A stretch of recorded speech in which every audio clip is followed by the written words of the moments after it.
भंगी, मुसहर, ये सब समाज के जो लोग हैं, वाकई में वो बहुत ज्यादा अभी नीचे हैं और छुआछूत जैसी चीजें हम लोग को देखने को अक्सर मिल जाती है सोसाइटी में। तो मुझे लगता है कि इंस्टेंट इस पे करने से पहले एक वाकई में एक स्टडी होनी चाहिए कि वर्तमान में अनुसूचित जाति के जितनी भी जातियां हैं उनके बीच में किस तरह के कैटेगरी, मतलब कौन सी जाति अपलिफ्टेड है या कौन सी जाति अभी बहुत ज्यादा नीचे है, उनको आगे ले जाने की जरूरत है। तो मुझे लगता है कि इसको ये देखने की आवश्यकता है जो ऑनरेबल हाई कोर्ट ने इंडिकेट किया है। TDP has been fighting for this cause for the last 20 years. In fact, during the earlier Chandrababu Naidu ji's government, we have represented in the court also from the government side. We believe after 75 years, there has to be a comprehensive relook at the whole process. And there is a cry from certain sections of the SC/ST community that justice is not being done as per the quota of their population. So we strongly support this move, and in Andhra Pradesh, and BJP has earlier clarified clearly that as far as things of Andhra Pradesh are concerned, it would be a joint decision of all the three parties. So there is clarity on that front. And I probably think since this issue has come up now, it might be a good idea to look at a similar classification in the Muslim community also. Might be a good idea for one to ponder on. We'll bring you more in these stories. For now, a short break.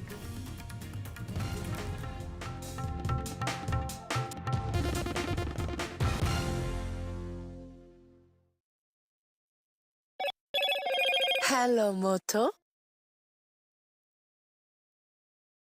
Motorola Razr 50 Ultra comes with Google Gemini.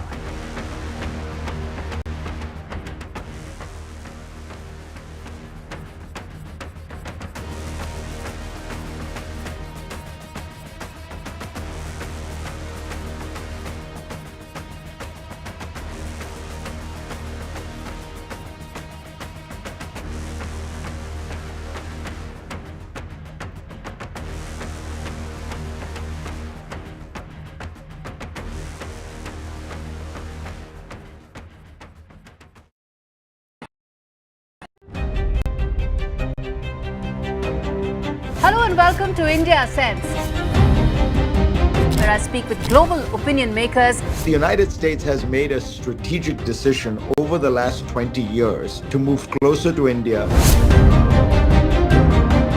Now, a $7 trillion economy seems a perfectly conceivable number. If you want to be a national party, it's that you sort of accept the way the world is rather than want to endlessly hark back to how it was.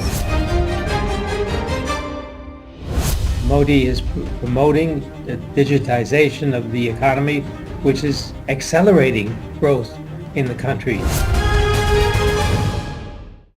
Stay informed and entertained with the new and updated NDTV News app. You can watch all our channels live, listen to podcasts, read breaking and exclusive news from around the world and more. Download the NDTV app today and get access to the best journalism and storytelling on your smartphone or tablet. The NDTV app. News that matters to you. Some people say the metaverse will only be virtual. One day this lecture hall will be made of code, and driverless cars would be trapped in intersections. But even in this maze of the future, you can't wish away health. It's time to become more resilient.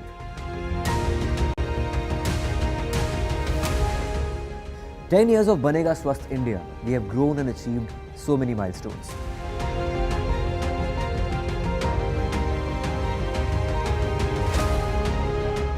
And now I have a plan to beat the urgency, to stop breathing with difficulty, to relieve getting choked with inactivity.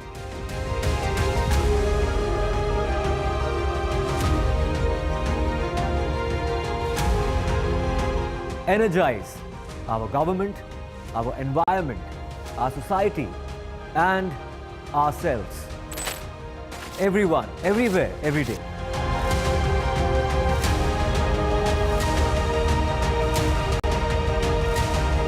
बनेगा स्वस्थ India. One World Hygiene.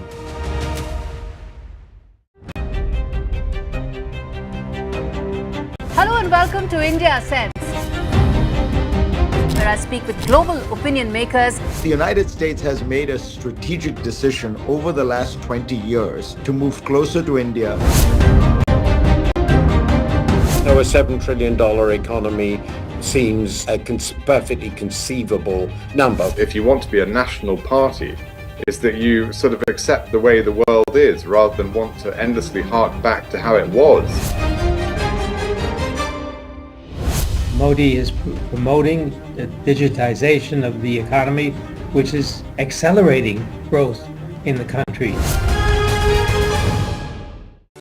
Stay informed and entertained with the new and updated NDTV News app. You can watch all our channels live, listen to podcasts, read breaking and exclusive news from around the world and more. Download the NDTV app today and get access to the best journalism and storytelling on your smartphone or tablet. The NDTV app. News that matters to you. Some people say the metaverse will only be virtual. One day this lecture hall will be made of code, and driverless cars would be trapped in intersections. But even in this maze of the future, you can't wish away health. It's time to become more resilient.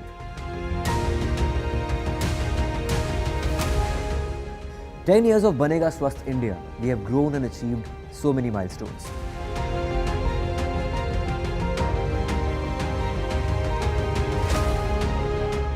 And now I have a plan to beat the urgency, to stop breathing with difficulty, to relieve getting choked with inactivity.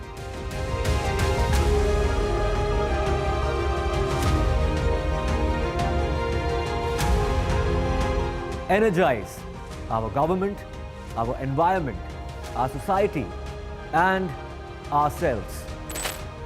Everyone.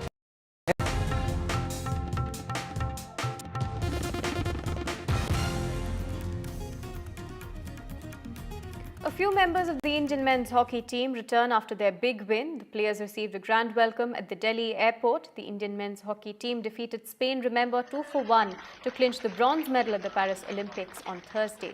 The remaining team members are expected to return after the closing ceremony. My colleague Tanushka brings us more details, but first listen in to what the team captain Harmanpreet had to say.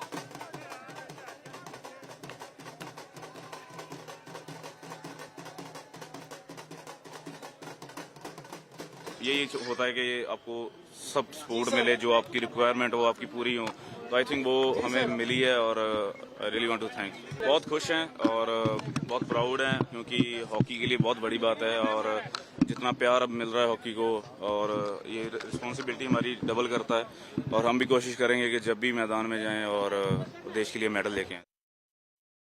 As you can see behind me, the Indian hockey team, the players have just arrived at the Dhyan Chand Stadium.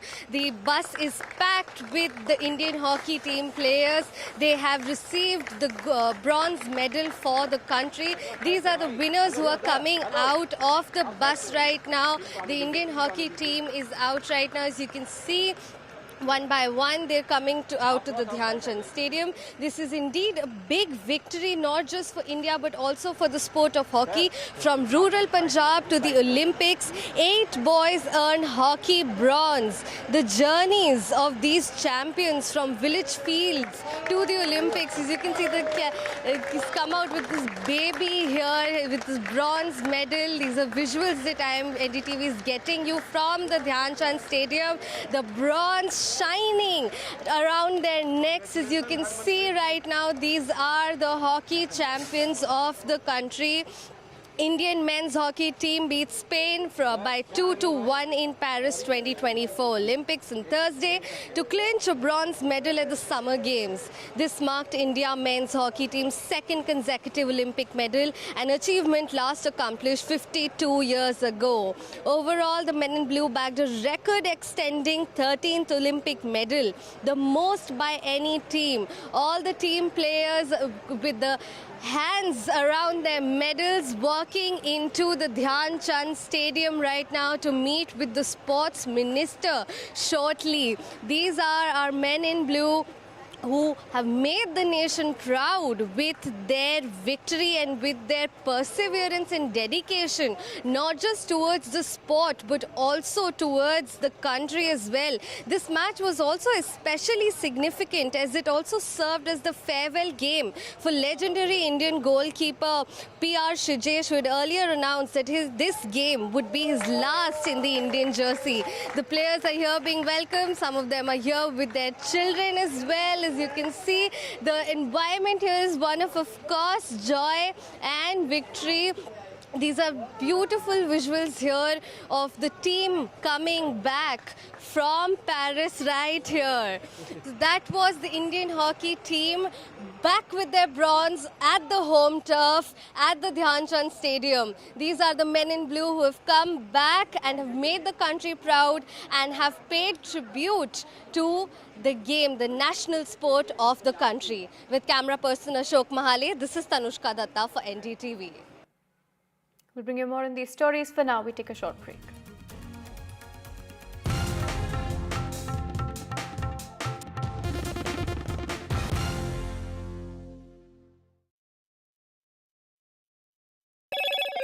Hello, Moto. Motorola Razr 50 Ultra comes with Google Gemini.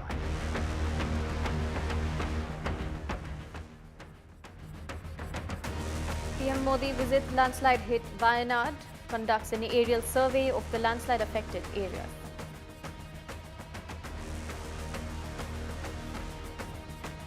More unrest in Bangladesh. Protests outside the Bangladesh Supreme Court. Students surround the court.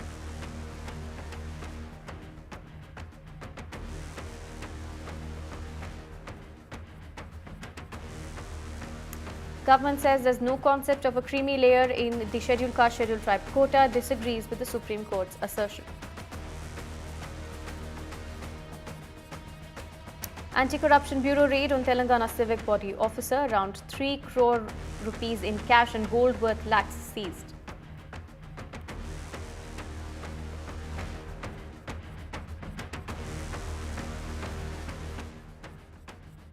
माता भूमि पुत्रो अहम पृथिव्यः, अर्थात ये भूमि हमारी माता है और हम सब इसके पुत्र हैं। इसी भाव का अनुकरणीय उदाहरण है एक पेड़ मां के नाम अभियान। यशस्वी प्रधानमंत्री श्री नरेंद्र मोदी जी की प्रेरणा से उत्तर प्रदेश में वृक्षारोपण जन अभियान ने ले लिया है जन आंदोलन का स्वरूप। विगत 7 वर्षों में समय समय पर संपन्न हुए वृक्षारोपण से हुआ है 168 करोड़ से अधिक पौधरोपण। इससे बढ़ा है उत्तर प्रदेश के वनावरण का दायरा। माननीय मुख्यमंत्री योगी आदित्यनाथ के परिवर्तनकारी नेतृत्व में पर्यावरण संरक्षण को मिली है नई दिशा। एक्सप्रेसवे, हाईवे के किनारे सर्विस लेन के साथ ही हरित पट्टी में लगाए गए हैं छायादार, फलदार, औषधीय एवं पर्यावरणीय महत्व वाले पौधे। आइए स्वच्छ एवं स्वस्थ पर्यावरण के लिए वृक्षारोपण जन अभियान 2024 में प्रतिभाग लेकर अपनी मां के नाम जरूर लगाएं एक पेड़। हम सब मिलकर करें ये काम, एक पेड़ लगाएं मां के नाम।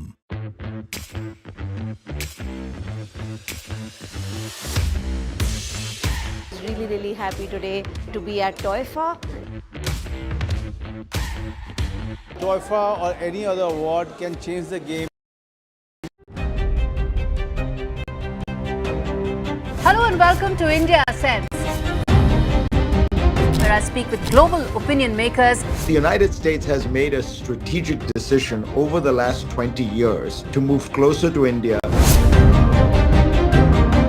Now, a $7 trillion economy seems a perfectly conceivable number. If you want to be a national party, it's that you sort of accept the way the world is rather than want to endlessly hark back to how it was. Modi is promoting the digitization of the economy, which is accelerating growth in the country. Stay informed and entertained with the new and updated NDTV News app. You can watch all our channels live, listen to podcasts, read breaking and exclusive news from around the world and more. Download the NDTV app today and get access to the best journalism and storytelling on your smartphone or tablet. The NDTV app. News that matters to you. Some people say the metaverse will only be virtual. One day this lecture hall will be made of code, and driverless cars would be trapped in intersections. But even in this maze of the future, you can't wish away health. It's time to become more resilient.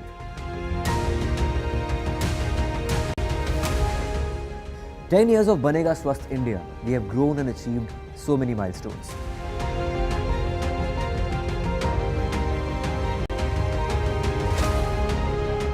And now I have a plan to beat the urgency, to stop breathing with difficulty, to relieve getting choked with inactivity."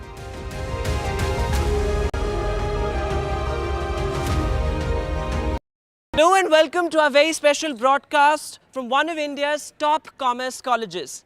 With me are students of SRCC's Global Business Operations Program, a cutting-edge postgraduate course, as we discuss what has been India's decade of great successions in big businesses. What does it mean for our big businesses? What does it mean for startups? How do we balance tradition and modernity in business? What do young entrepreneurs, budding entrepreneurs really think about it?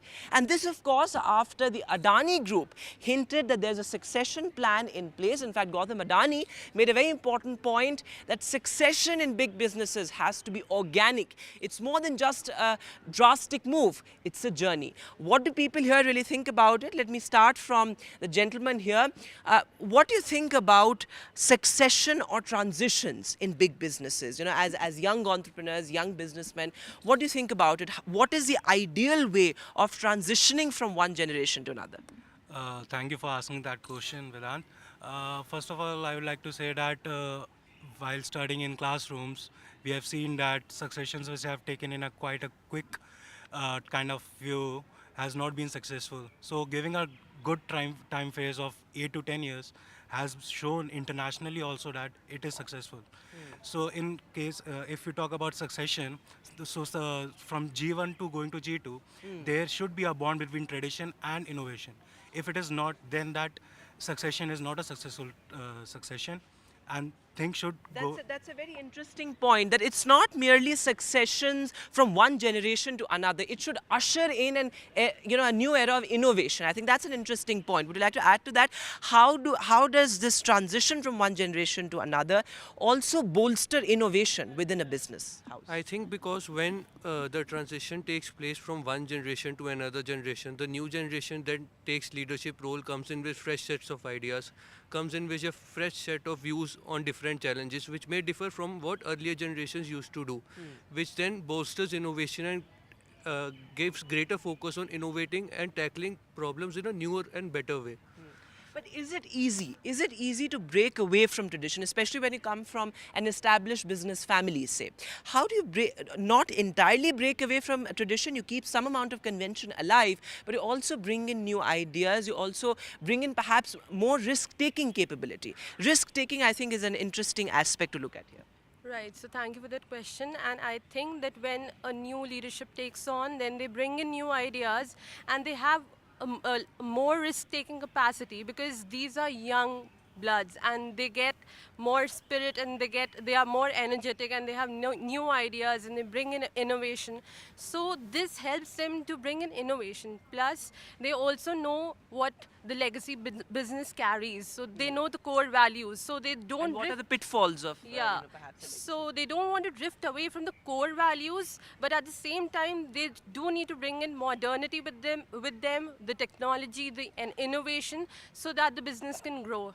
Okay, would you like to add to that? Yeah, so adding on to what Radhika mentioned, I would say that we being the people, we have an access to a lot of information that is available to us. We understand the data, we understand the giants that are growing up.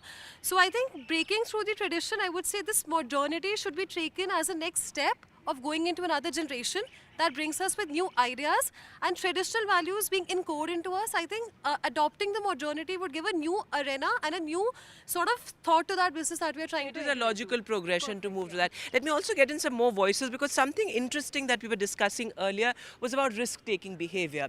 Interesting that, the lady here talked about how perhaps the young generation has more risk-taking tendencies. But many also point out, like in the case of Adani Group, for example, they spread their tentacles to so many sectors, including energy, real estate, infra. Perhaps many would say that the next generation has to be more sustainable, because sustainability also is a buzzword among young entrepreneurs.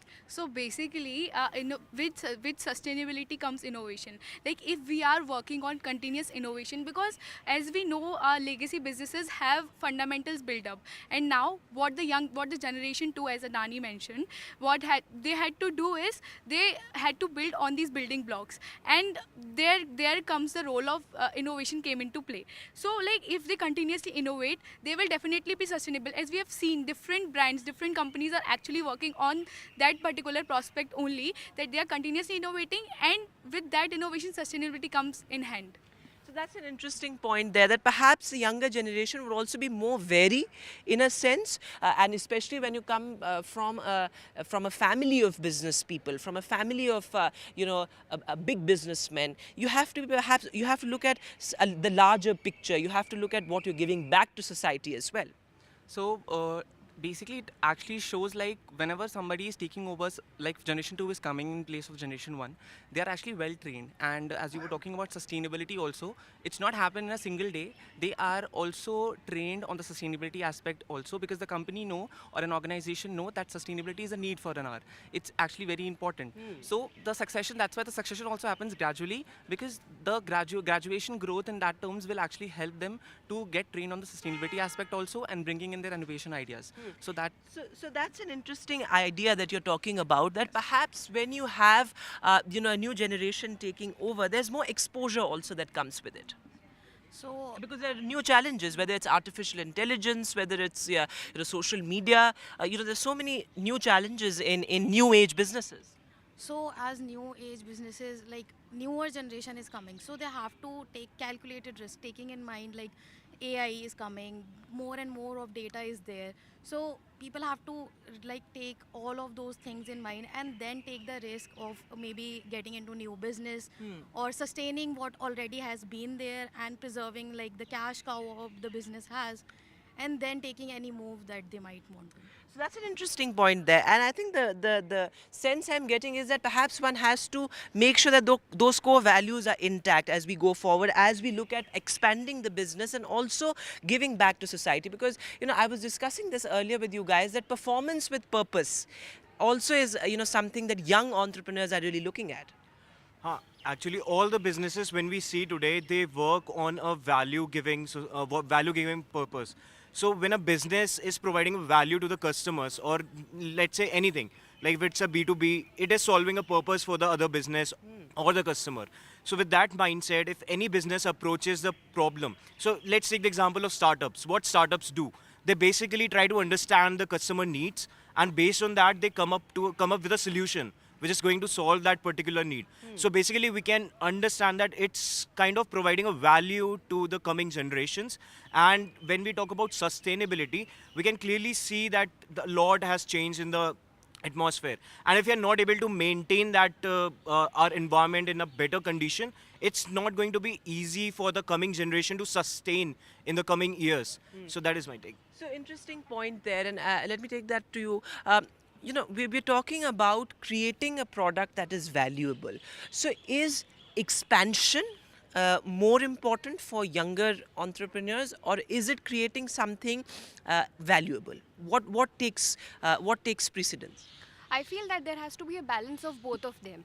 So startups, a lot of those startups right now that are operating in India, they are actually failing. The pain point is that they have not done their consumer research properly. They do not exactly know what does the consumer want. They have not done the market research properly. So it's very important to know what will work with the Indian audience. So for example, the brands that are global conglomerates, whenever they launch their own products to India, they also do a market research, and then they launch customized products which have more chances of being relevant according to the Indian audience. So making relevant relevant product is important. However, expansion I feel is equally important, and it's important to strike a balance between both of them.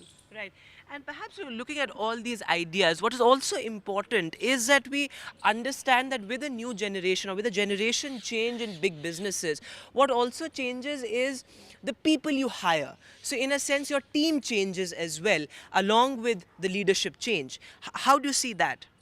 So as the other political leaders say, we do not have a plan B, we only have planet A. So along with the expansion, which increases our growth opportunities, we should also work on sustainability goals that our India is going to be carbon free by 2047. So talking about what I was mentioning earlier, how does a leadership change affect the very ethos of a company? Because you have new people that may come in, the vision for hiring also changes, but perhaps the core values remain the same. I think this is not a sudden change, as the Adani succession plan mentions that Gautam Adani will retire in 2030s, and that his. So of course, that claim has been, in a sense, he says that this has to be an organic process, and there is no set date as far as the succession plan is concerned. Yes, that the next generation leaders, that is Karan, Jeet, and Pranav.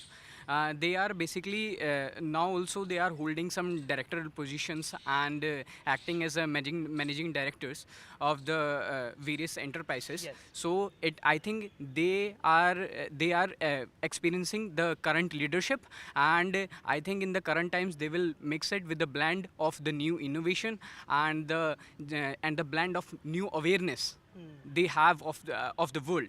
So I think that awareness with the mix of traditional experience will bring some more innovation, and they will definitely bring some value addition to the companies, and basically to work towards the innovation sector. So interesting there that you also believe that because of the fact that they have worked in managerial positions and directorial positions, that is something that's going to help them or bolster their leadership capability as well. So it has to be an organic process, But I also want to understand from you all, you're all business students. Are you more fascinated by, say, this new startup wave that has gripped the nation, or is it still big businesses, legacy businesses that you think will drive the real change? See, big businesses and small businesses, they have to work with synergy. Yes. They have to work together. So, big businesses provide you with opportunities in a very specific roles, but startups, they enhance your growth in a short period of time. Let's say after a B school, you enter a startup, 3 to 4 years, you grow, you understand what you want, what you actually need, and what market needs. So collaborating everything, so what you learned in a startup, then you can move on to a big company. For example, let's say Adani's, any company.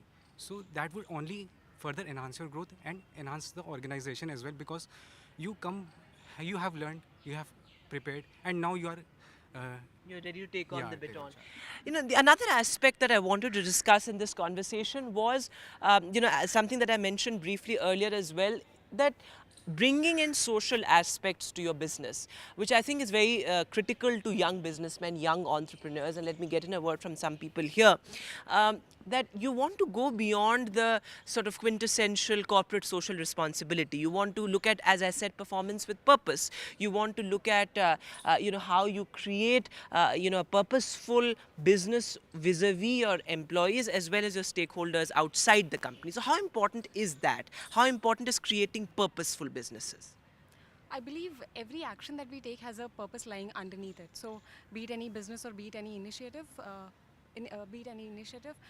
plans has to be there. Talking about innovation and sustainability, sustainability is of course the current buzzword in the scenario. So we need to work on it. आप बताइए इस पर थोड़ा add करते हुए कि किस तरीके से, जैसे कि मैं इनसे भी पूछ रहा था कि सोशल एस्पेक्ट्स का इंक्लूजन बिजनेसेस में हम बहुत देख रहे हैं अभी, the younger generation is talking about it a great deal, the younger generation which takes into account more parameters than what conventionally one would think about. Yes, this is new with the new generation, which is generation 2. जो generation 1 थी, they focused more on scalability and profitability of their businesses, but generation 2 wants to make a global social impact. They just not are not looking for just the profitability or the scalability. They want to rapidly make a change in what is happening in the society around them. Yes. So that's an interesting point कि एक कहीं ना कहीं एक aggression भी है business में कि आप you want to drive change, whether it is doing something radical within the business, things that the earlier generation might not have thought about कि हमें कुछ radical करना है, हमें कुछ leak से हट के भी करना है और ऐसे sectors में जाना है, ऐसे areas में घुसना है जहाँ पर conventionally नहीं सोच पाते थे. Right so these days AI ने बहुत ज़्यादा एम्पावर कर दिया है सबको एंड एआई एंड टेक्नोलॉजी की वजह से this generation has ventured into new forms of business. As you can see, Amazon and Flipkart, they became tech giants after 2013. 2013 से पहले ऑनलाइन शॉपिंग का नाम भी नहीं सुना था कंज्यूमर्स ने, बहुत रेयर था. When it came to India, they captured the market in such a way that now if you see Amazon and Flipkart का इतना बड़ा कस्टमर बेस है, मेजर सिटीज़ में even grocery shopping तक में they have ventured into, where Blinkit has 10 minute में delivery वो customers को ऑफर कर रहे हैं. So it's a new segment that they have ventured into. Yeah, so ये एक interesting point आपने बोला, capturing the market. That's how you make the mark. When take the example of the Adani Group, how it has managed to venture into areas like defense, real estate, infra, energy, perhaps areas that many would say were really risk-taking, very risky in that sense. So ये capturing the market का जो एक notion है, how do you make your mark? How do you venture into areas जहाँ पर आपको लगे कि ये तो बहुत cluttered market है, ये area बहुत sector बहुत cluttered है, वहाँ पर भी अपना mark, to make your mark. That is the thinking also in new age entrepreneurs. So taking on the example that my previous batchmate had given, like Blinkit, we can see that the market, the delivery market was updated from 2 days to 10 minutes. Blinkit had created, in a clustered market, it had created a new segment of delivering in 10 minutes that is forcing Amazon and Flipkart to update their game. They're investing in companies like in competitions which are delivering groceries in this market. So this is also changing the consumer behavior of people which are expecting the delivery to arrive faster. So this is becoming a new norm. So custom. You wanted to make a point? So as you were mentioning that Adani is exploring, so I was a sailor before joining this. Okay. So in fact, let me tell you, a lot of you have work experience. 20% of the batch that we have, of the lot that we have here, is actually has had work experience as well. So that's interesting. Yes, go ahead. So I was a sailor before joining this GBO program. And what I would like to say that our ship used to come to Kandla and Mundra Port, especially Mundra Port, which has been in which Adani operates. So that port, look, we as an old age sailors, we used to think that these ports are being driven by government. This thing will be slow. We will take anchoring for 10 days, 2 or 3 days for discharging our cargo. But now what Adani has done is that within 24 hours your ship is fit to go back to sail. So this time saving concept has been coming with innovation also that we should highlight while exploring new business market or business segments. That's a very interesting point, actually, an interesting first-hand experience that you've had as a sailor, and now that you're studying business, you'll of course look at all those aspects of convenience, look at that aspect of bringing in new technology. In fact, let me get in some more voices from here. नई generation के साथ एक technology में भी एक advancement आता है, because what we've seen, for example, in the Adani Group, that they've been upping their game technologically as well. How important is that? So in today, to set the base for, or set the foundation for the younger generation to take over. So in today's world, technology is playing a real impact, having the AI taking over the world. People are saying too much AI. So it's important for the industries, the companies also to take up and move on and take on these important projects also, see what these technologies, how can they impact their revenues, the potential, how they can expand their market reach also there. There are certain sectors which have not been identified yet. So these technologies might be able to help them to explore and venture into these segments also. Interesting. Do you want to add? So, like when we talk about exploring new markets, so I got an opportunity to intern at Adani in these 2 months. So, I was working at a project where Adani is venturing into telecom infrastructure. So, there we can understand that the opportunity is immense, like the opportunity of the OPGW wires are there. So, that is the technological advancement. So, what happens, like Adani is into transmission lines. So it's an added advantage, that OPGW network. So in that way, when we are able to pass that extra benefit of telecom infra along with the transmission lines, so that we can see that it is providing us two benefits using one infrastructure. So in that way, we can clearly understand that how we can provide more, how we can explore new opportunities in a ways like it was not existing before. And now once it is identified, and further more work can be done in that particular domain. So that's an interesting point, and that also brings me to the aspect of diversification of businesses. What do you think about that as new age entrepreneurs, as budding businessmen? What do you think about this aspect of diversification of business? Thank you for the question. For the diversification of business, it is really important to understand the market dynamics of that sector. And before venturing into that sector, the needs, the pain points, everything should be identified. Then only we should venture, or Adani should venture into that sector. And Adani has identified its sectors very well, and that's why they are making the mark in those respective sectors, whether it's a cement or ports, etc. Yeah. All right. You wanted to make a point on that? I'll just give you a very simple example. For instance, if I own a stationery shop, a retail one, Yeah. so if I just sell copies, I know that my growth will be very limited. So diversification is very crucial for growth to increase. For instance, if I bring on pens, maybe erasers, so that's when I attract more and more customers, and diversification is very crucial to expand the business, for sure. Interesting there. And also, while we talk about diversification, one must also have a sense of what one's core competence is, because that is your base, that is your foundation, what your core competence is. Anybody would like to add on that point? Sir, before launching a product into a market, it's very important to do the SWOT analysis of what your strength and weakness is. So let me brief it what SWOT analysis stands for: strength, weakness, opportunities and threats. So if you are very, very well aware of what your strengths are, according to that, you can launch a product in the market that will not only help you to increase your competence, it will also help you to attract more and more customers to your business. So okay, interesting that. I would just like to add, जैसे मैंने अभी पहले example लिया था Amazon and Flipkart का, so Flipkart and Amazon are two competitors. But when we talk of the core competence that Flipkart has acquired, it has gone into fashion. They have acquired Myntra, they have acquired Jabong in 2016, and Amazon has gone more into tech products. And so that's Flipkart has diversified into other segments like grocery, but their core competence still remains the same, which is fashion. Right. Also, somebody was briefly mentioning earlier this kind of synergy that needs to be achieved, say, between conventional ways of running businesses and looking at some sort of modernity, how to look at advancement with a different lens, with a new age lens. So how do we achieve that kind of synergy, which I think synergy is extremely important when it comes to running a successful business? Right. So I believe that we do have traditional ways of running a business, but at the same time, modernity that is driven by innovation is the need of an hour. So I'll talk about my experience at Amazon. So Amazon, I think we are talking about core competency later.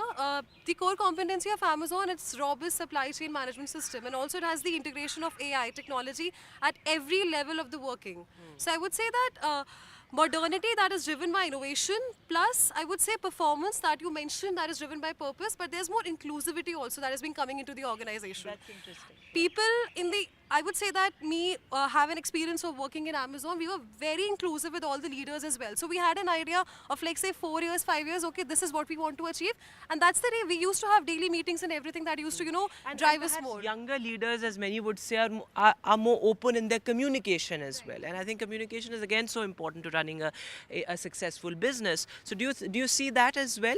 That sort of open communication, that open door policy, open scrutiny of decisions. Yes, I think open communication is very important because it provides us with a raw opinion, it provides us with a true opinion about what we have to improve and what are the things that we are doing right. And from the point of view of communicating to a customer also, having an open opinion brings out the true personality of a company towards the customer, and the customer also knows on what type of brand or company he's interacting with. So it's a very important tool for the success of the company. Anybody would like to add to that here? Yeah, I would also like to add here that the communication always plays a very great role. Means suppose if I want to achieve anything, I do have to convey that to my the subordinate team also. If I'm not able to convey them, then definitely they are not going to carry forward it to the market itself. Yes, and there has to be a clear line of action, and the clear line of commands also should be established to make sure that it is going like that. And if we are talking about the business running traditionally and all that thing, then we have to see here the examples of few others also. Means the company have to understand where means what its consumer base currently wants, means what their need is.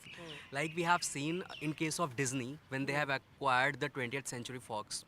So they were keeping their tradition open, like, okay, this is the time when comic book movies are going really well, and they did that. So you have to keep up with the times as well. But as we enter, the final, stage of the discussion, what do you expect of younger leaders? Somebody was talking about Pranav and Jeet and Karan. What do you expect younger generations, the issues you expect them to champion, the kind of businesses you would want them to create? So the younger leaders and the younger generation, what I would expect is they address more of social impacts rather than carrying the traditional values and making businesses great just to make revenue. I believe they should pay more attention to what planet is going and what environment is facing. So I believe the younger leaders will be paying more attention to that and create a sustainable environment and a business as a whole. Right. Besides that, as we've already discussed, the younger generations are more aware about technology, and perhaps they would think how to solve the same problem using AI or blockchain, for example. So they would be more equipped in that arena. Besides that, we've also seen the younger generation is more inclusive. Like stating my personal experience, I got an opportunity to intern with the Times Group.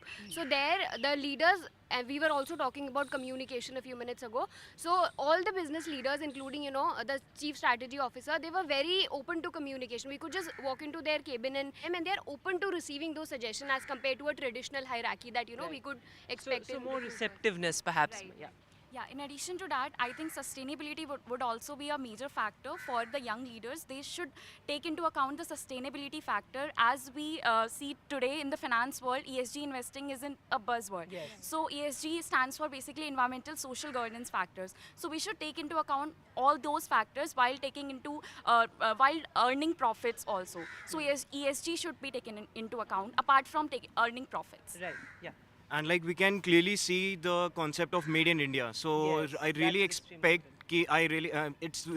I'm expecting this these young leaders are going to focus more on the made in India concept and then take these products which are produced in India to the globalized world. Because currently when we see that our imports, we are more import dependent. And like these leaders can focus on transforming our nation to a export dependent nation. Like we're exporting more than the importing. Not just being self-sufficient, but also providing to other countries. That's an interesting point, and I'll come to you as well. But looking at this idea of make in India, for example, the Adani Group has been pretty focused on that as well. So how do you see young leaders taking that spirit forward, that spirit of make in India? So basically, as we know, the government is actually already creating an ecosystem. We have various schemes. Like we have schemes like Sagar Mala, Bharat Mala, and like schemes like PM Mitra, National Freight Dedicated Corridors, where government is actually focusing on building the ecosystem. But the role of young entrepreneurs come into play, where they actually use all these opportunities, track all these opportunities, because the entrepreneurs of young age are much more educated, much more aware about what is going on in the Western countries, and they can actually take that, work on that, and then they can build themselves according to that. So the duty of young entrepreneurs as of now is actually learn, cohort, and build on that. Okay, that's an interesting way of putting it. Yeah, yes, you wanted to say something. Yeah, so like I think Adani can play a huge role in Make in India, and how? Because Adani is actually building the core infrastructure in our country besides the government. So like they are giving us the ports, the roads, the energy, green energy. And this can serve as a launch pad for the new entrepreneurs who are going to come into Make in India. So the three main pillars of any, like for an entrepreneur are capital, then human skills and operational resources. So I think Adani is giving us the operational resources, which are the rails and the roads and the ports, and this can greatly help us, grow the Make in India program. It can serve as a great You put it very interestingly, and I think that's a good note to end the show on as well. That these foundations can actually sort of serve as launch pads, as she put it, for the younger generation. Of course, these young entrepreneurs have a lot that they expect from younger leaders, and hopefully their expectations are met with, and we create businesses that are sustainable, that are created with a long-term vision, and that ultimately provide opportunities for all. That's it from me on the show. Thanks so much for watching. Goodbye.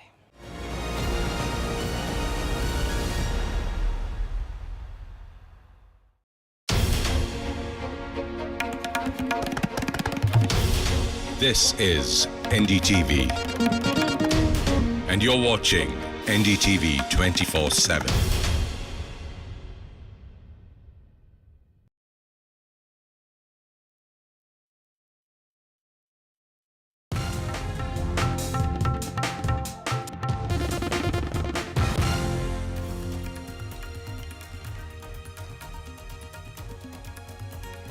Prime Minister Modi visits landslide hit Wayanad as he surveys the landslide affected areas. Prime Minister is also set to visit relief camps as well as hospitals.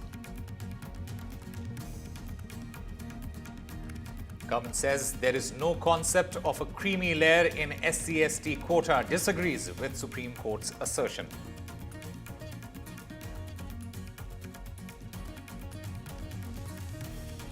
More unrest follow in Bangladesh. The Chief Justice of Bangladesh quits over the protests from the students. These protests were taking place outside the Bangladesh Supreme Court. The students have in fact surrounded the Bangladesh Supreme Court. A full court meeting was called by the Chief Justice. That was called off.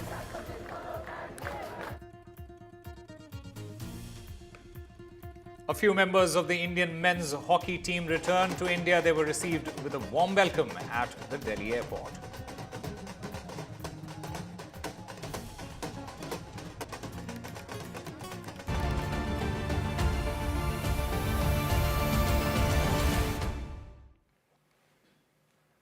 Hello and welcome. You're watching NDTV 24/7. I'm Osama Shah. Our top story at this hour, the Prime Minister, Narendra Modi, he is in Wayanad. He, in fact, surveyed the landslide and flood-affected areas in Wayanad.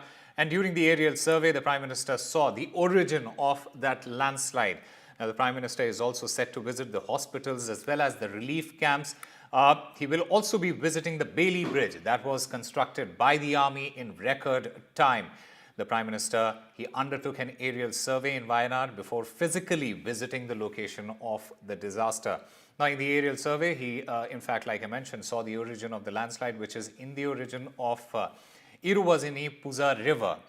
He also observed the worst affected areas of Chudamala and Mundakai, among others. And Pratibha joins us to get us more on this. Pratibha, many are demanding this to be declared as a national disaster. Will Prime Minister's visit help in that particular process now?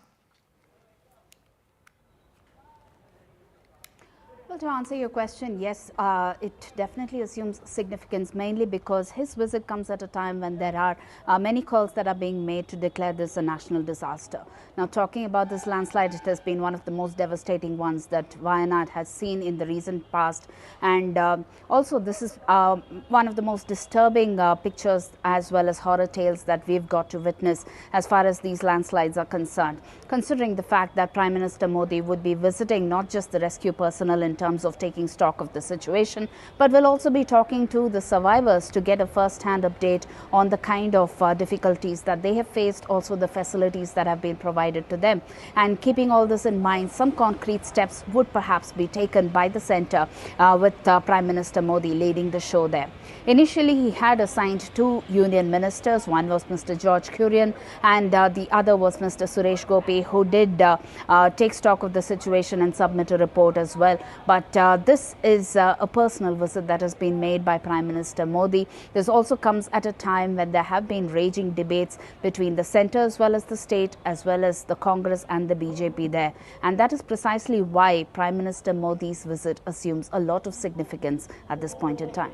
Back to you. Absolutely. And in fact, Pratibha, there have also been calls for a judicial probe, especially into the alleged land scam that has taken place in Kerala, and which has then again allegedly disturbed the ecosystem of that area as well. Well, this is not the first time that such reports are being debated upon. In fact, there have been two reports that were led by some of the most eminent personalities to try and see that this region, especially the Western Ghats region, be declared an ecologically sensitive zone, and that has only remained on paper. Why wasn't concrete steps taken? These are some of the questions that have already been raised, and that is precisely why there is a call for a judicial probe as well. Now, talking about the region of Wayanad where the landslides occurred, well, we are talking of not just the forest region, we are also talking about the hilly regions where there are tea plantations and how this could affect the soil, loose soil that we have time and again been talking about, and how this needs to be preserved. These are some of the questions that definitely needs a lot of thought, a lot of study, as well as a lot of solution that needs to be put in place. And Prime Minister Modi there visiting that region and taking stock of the situation would definitely amount to some sort of concrete steps, is what people are waiting and hoping for. And that is why this needs to be closely watched at this point in time. All right, Pratibha Raman, thank you very much for getting us all the latest from the ground there. In fact, to help the displaced people and assist in rehabilitation efforts, NDTV has started the Care for Kerala campaign. Now, actors like Shriya Saran and Sharat Kumar, they joined the NDTV campaign, the Care for Kerala. Listen in to what their message is. Hi, I'm Shriya Saran. Kerala's Wayanad area is hit by devastating landslides, resulting in loss of lives and livelihood. Kerala needs your help right now. Let's join NDTV initiative. Come, donate. Let's rebuild Wayanad.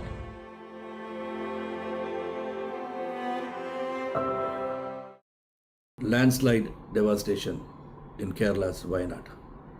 Join NDTV's initiative. Donate for Kerala.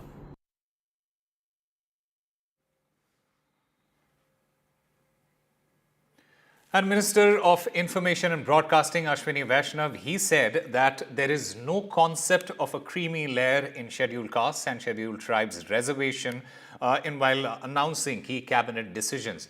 Now, Ashwini Vaishnav has said an in-depth discussion was held at the cabinet meeting on a recent Supreme Court judgment that made certain suggestions on the reservation for the SCs and the STs. The top court has said that states must identify the creamy layer in SC and ST categories and exclude them from reservation benefit. माननीय supreme court ने आरक्षण के विषय पर एक judgement दिया है। इस जजमेंट ने सुप्रीम कोर्ट ने एससी और एसटी के रिजर्वेशन के विषय में कुछ सुझाव दिए। आज माननीय प्रधानमंत्री जी की अध्यक्षता में कैबिनेट में इस विषय पर विस्तृत चर्चा हुई है। एनडीए सरकार बाबा साहेब अंबेडकर जी के बनाए संविधान के प्रावधानों के प्रति प्रतिबद्ध है, संकल्पबद्ध है। बाबा साहेब अंबेडकर जी के संविधान के अनुसार एससी और एसटी के रिजर्वेशन में क्रीमी लेयर का कोई प्रावधान नहीं है। माननीय प्रधानमंत्री जी ने उन्हें ये आश्वासन दिया कि एससी व एसटी वर्गों के आरक्षण में क्रीमी लेयर तथा उनका उप वर्गीकरण नहीं होने दिया जाएगा। इस पर गौर किया जाएगा कि जो ये आश्वासन दिया गया है अगर वो पूरा किया जाता है तो इसका हमारी पार्टी स्वागत करेगी। परंतु इस आश्वासन को तो तभी पूरा किया जा सकता है जब केंद्र सरकार वर्तमान में चल रहे संसद सत्र में ही एक संविधान All right, the Prime Minister there, he is getting briefed by the security forces and people who have been involved in the rescue operations, giving him a sense of what has transpired over the last couple of days in Wayanad. A horrific tragedy struck in Wayanad that basically took the lives of over 400 people. A massive landslide and flash floods has literally changed the landscape of many areas in Wayanad district. Now, the Prime Minister, today he arrived in Kerala early in the morning at 11 a.m. He was received by the Kerala Chief Minister and the Governor of Kerala, Arif Mohammed Khan, both, as you can see, accompanying him while he takes stock of the situation there. Prime Minister Modi, in fact, is being briefed by senior officials of the army there, and he is also going to be chairing a review meeting later, during which he will be briefed in detail about the incident and the ongoing relief efforts. And what you can see on your screen right now is the scale of devastation that has taken place in Wayanad, and Prime Minister Modi there on the ground taking stock of the situation, trying to understand what all transpired in the last couple of days. Prime Minister Modi is also being accompanied by the Chief Minister as well as the Governor of Kerala. Remember, Prime Minister Modi's visit, it is crucial for the rehabilitating the landslide devastated people.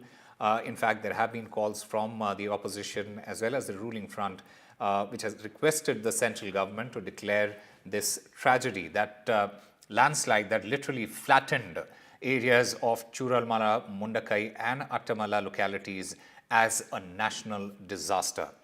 In fact, in the meanwhile, the Kerala government has in fact sought assistance for rehabilitation and relief work in the disaster-stricken region. Remember, over at least 226 people had died and many remained unaccounted for after the landslide hit the region on July 30th, which is what is being seen as one of the biggest natural disasters to have impacted the southern state. There have been also talks of the imbalance, the ecological imbalance that is now taking place in states like Kerala as well as Tamil Nadu, etc.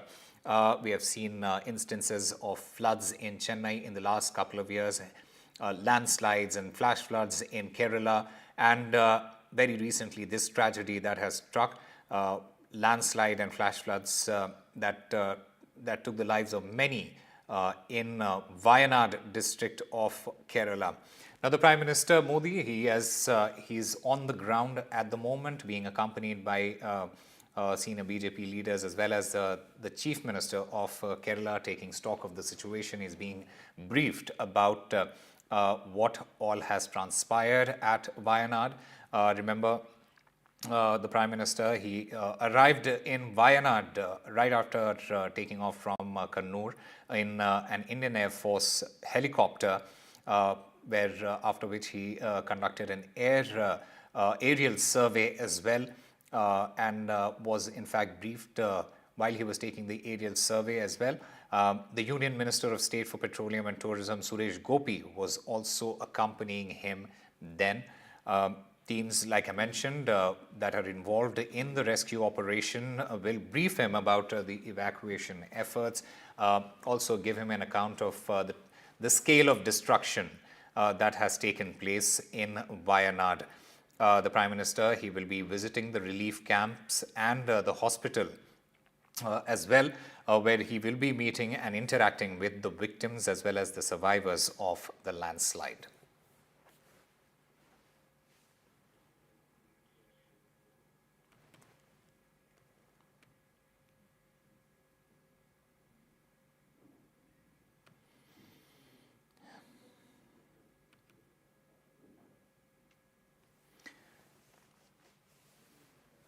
In fact, as you can see on your screens, the Prime Minister was being briefed by the law enforcement officers as well as people who had been involved in the rescue efforts. In fact, Kerala Police ADGP, Law and Order, Ajit Kumar, he in fact briefed Prime Minister Modi about the damage and the scale of that damage that has taken place especially at Churalmala district. The Prime Minister was also seen walking through the affected areas.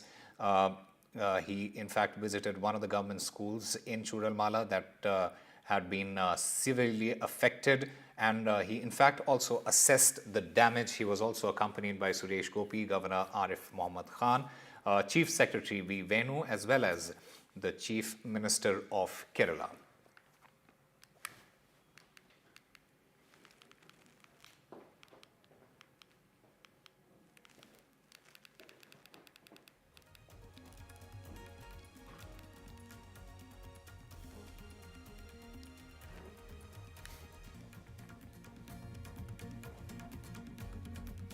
All right, another big story that we are tracking at this hour is the ongoing Bangladesh crisis. Now, the Chief Justice of Bangladesh, he has quit after the students' protest. Now, Chief Justice Ubaidul Hassan, he has quit following the protest by the students there. A full court meeting was called by the Chief Justice that had been called off. The Chief Justice had called the meeting without consulting the interim government, is what we are learning at this point. The student protesters, they say and they allege that the judges are in fact part of a bigger conspiracy and a larger conspiracy. Remember Ubaidul Hassan, who was appointed to helm the Supreme Court last year. He is in fact seen as a loyalist to the now ousted Premier Sheikh Hasina. The Chief Justice of Bangladesh has in fact now decided to step down. He has in fact stepped down from his post after calls for his resignation grew on Saturday. And Vishnu Shom joins us live to get us more on this. Vishnu, first of all, I mean, there was a sense of calm for a brief period of time. But from now, what we are learning is that the Chief Justice has resigned. What does it mean for Bangladesh at the moment, and what were the problem that the students had from the Chief Justice, and what were the exact demands? Well, the breaking news at this stage is that the Chief Justice of Bangladesh has resigned. This is after intense protests by protesters led by student groups outside the High Court building in Dhaka. Now, the High Court building houses both the High Court and the Supreme Court of Bangladesh. And the person who has resigned at this stage is the Chief Justice of Bangladesh, who has quit. Now, he has been in the custody of the army in a safe house. I shouldn't use the word custody since he's free to do what he wants, but he's been under the protective sort of presence of the Bangladesh army for the last couple of days. And while he was doing that in a safe house, he decided to get onto a Zoom conversation with other judges of the Supreme Court. That's what we are told. And this was seen as an attempt at trying to build a conspiracy. So within hours, there was a mobilization of hundreds of protesters linked to the BNP, that's the main opposition party, student protesters thrown in over there. They went and thronged the High Court building, and you can see images of that on your screen right now. And they gave the Chief Justice 1 hour to step down and 1 hour to resign, which is what he's done at this stage. The Supreme Court of Bangladesh and judges of the Bangladesh find themselves squarely in the crosshairs of the anger of protesters. Why? Because it was a quota for the descendants of those who had fought in the Liberation War in 1971 in jobs that the Supreme Court of Bangladesh had actually given a go-ahead to, which is what triggered the protests by students in the first place, who said that how is it that there is a 30% reservation in jobs, in government jobs, at a time when there is so much unemployment. And so that resulted and cascaded and snowballed into all of these protests, which resulted in Sheikh Hasina, the Prime Minister of Bangladesh, fleeing her country, etc., etc. But there is a purge which is taking place in Bangladesh. From what we know, it's not violent in that sense, but the Chief Justice has resigned, senior police officials have resigned, senior members of the administration are being replaced.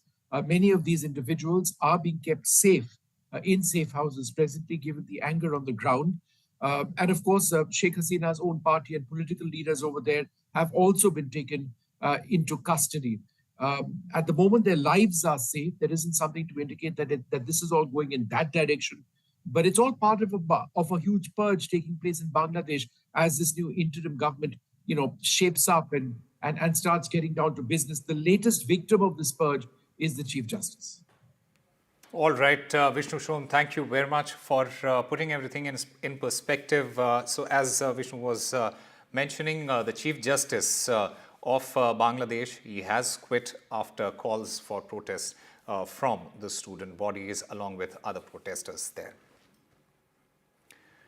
And breaking news coming in at this point, Vinesh Phogat's decision is now going to come by 9:30 p.m. Indian Standard Time. The IOC Vinesh versus the United World Wrestling decision is on Phogat's silver medal. Remember, Vinesh Phogat, who had a tremendous campaign at the Paris Olympics, where she went on to beat the world champion as well as the defending Olympic champion in her first round, followed it up with the European champion, defeating the European champion Oksana Livac, and then defeating the Pan American champion Guzman in that semi-final bout. She had reached the final, a first for any Indian woman wrestler to have reached the final of a wrestling event at the Olympics. And for now, what we are learning at the moment is the time for tribunal's decision has been extended. Vinesh Phogat's appeal, the time for that tribunal's decision has been extended. That decision is likely to come by 9:30 p.m. Indian Standard Time today.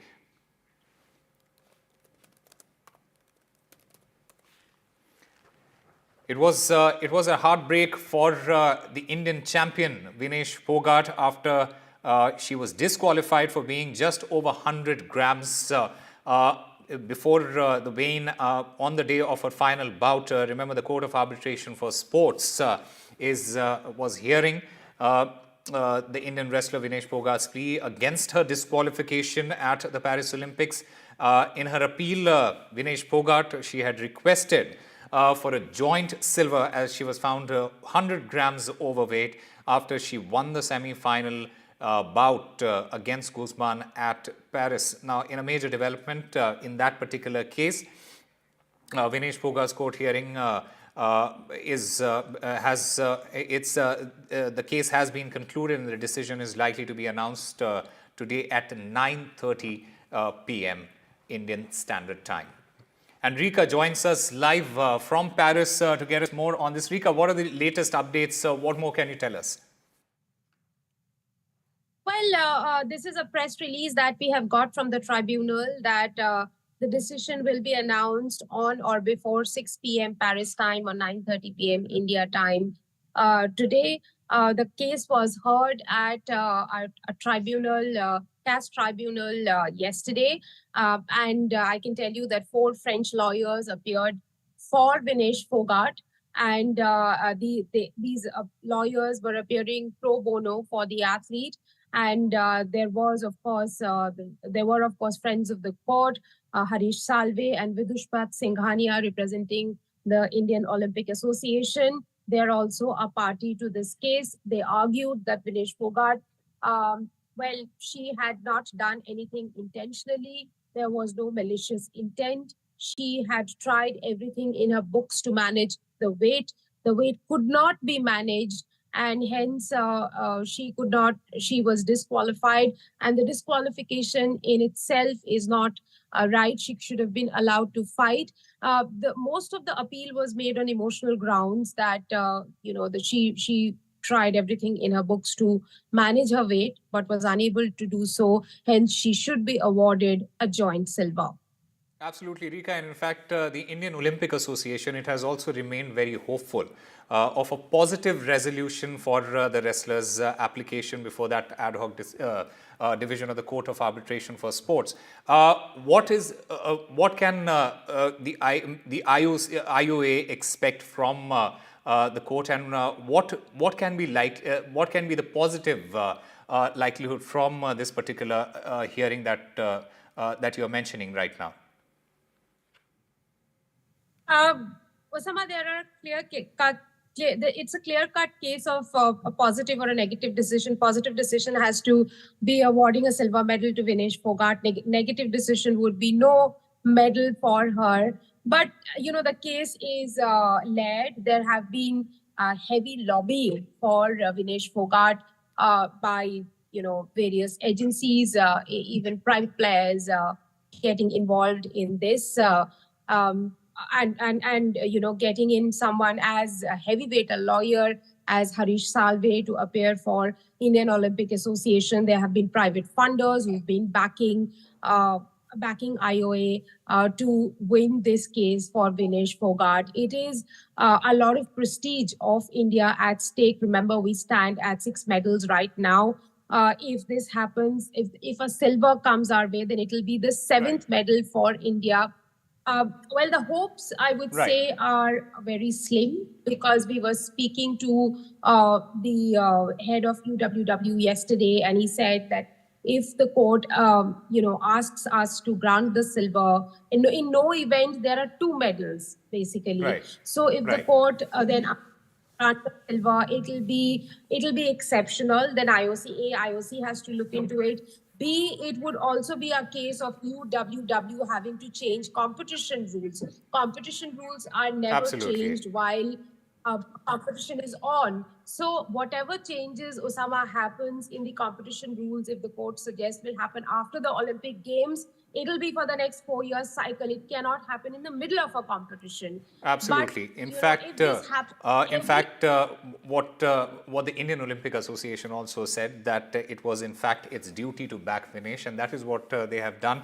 That decision is expected by 9:30 p.m. Indian Standard Time, and this is for Fogart's silver medal.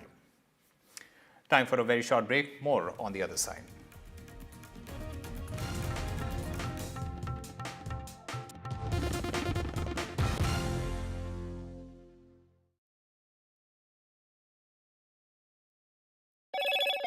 Hello, Moto. Motorola Razr 50 Ultra comes with Google Gemini.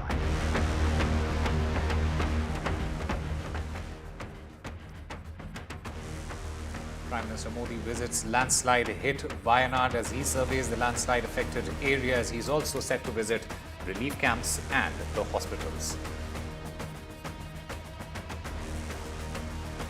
Government says there is no concept of a creamy layer in scheduled caste, scheduled tribe quota, disagrees with the Supreme Court's assertion. More unrest follow in Bangladesh. The Chief Justice of Bangladesh quits over student protests. These protests were taking place outside the Bangladesh Supreme Court. A full court meeting was called by the Chief Justice. It has been called off. A few members of the Indian men's hockey team returned to India. They were received with a warm welcome at the Delhi airport.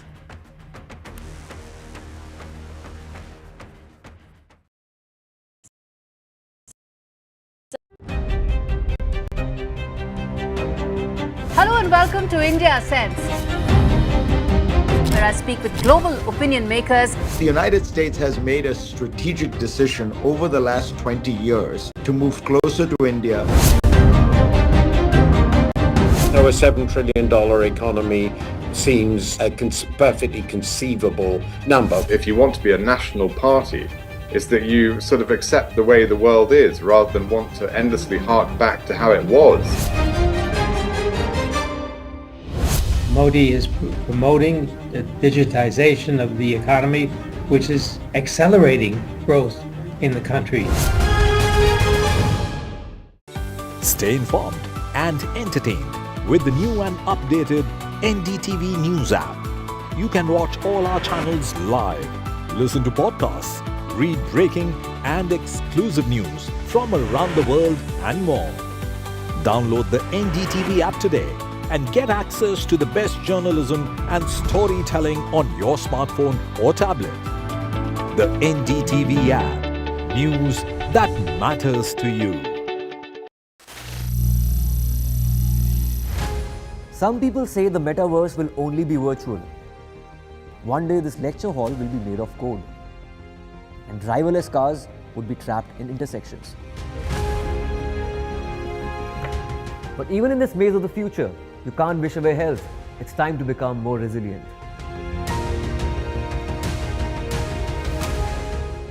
"10 years of Banega Swasth India, we have grown and achieved so many milestones.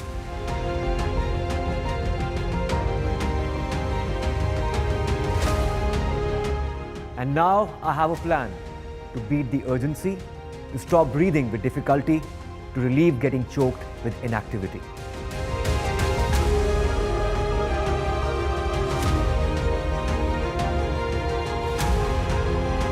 Energize our government, our environment, our society, and ourselves.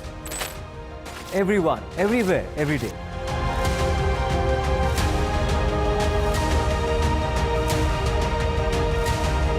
Banega Swasth India. One world hygiene.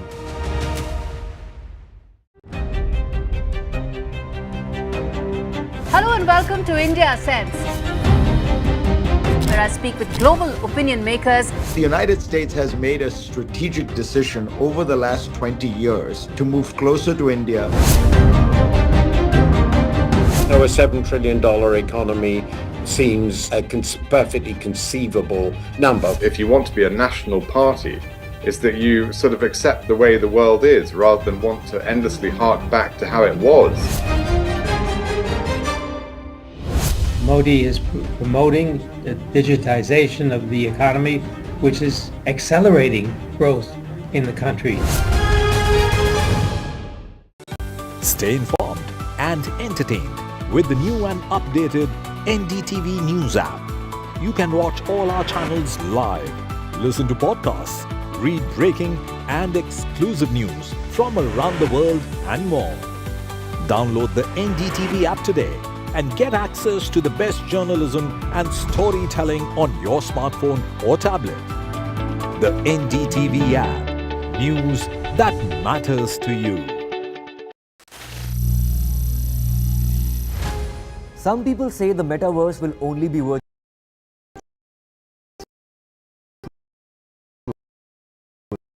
Hello and welcome to India Sense, a show that gives you a ringside view of all that matters to India in the world of global politics and global economics. I'm Gauri Dwivedi.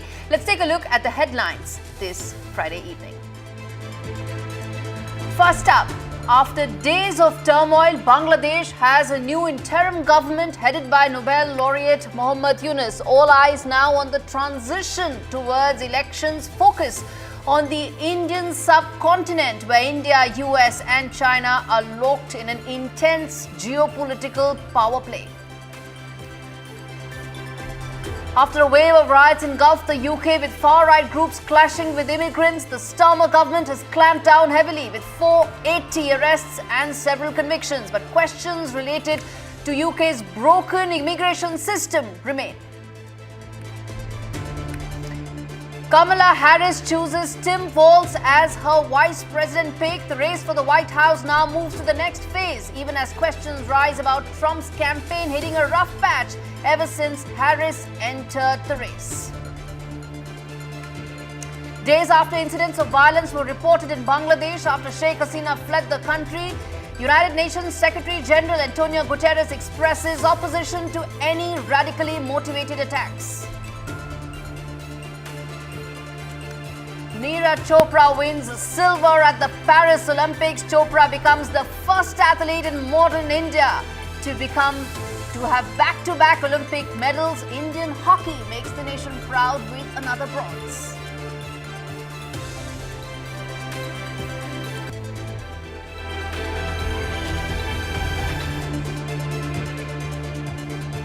It's an unprecedented week for Bangladesh.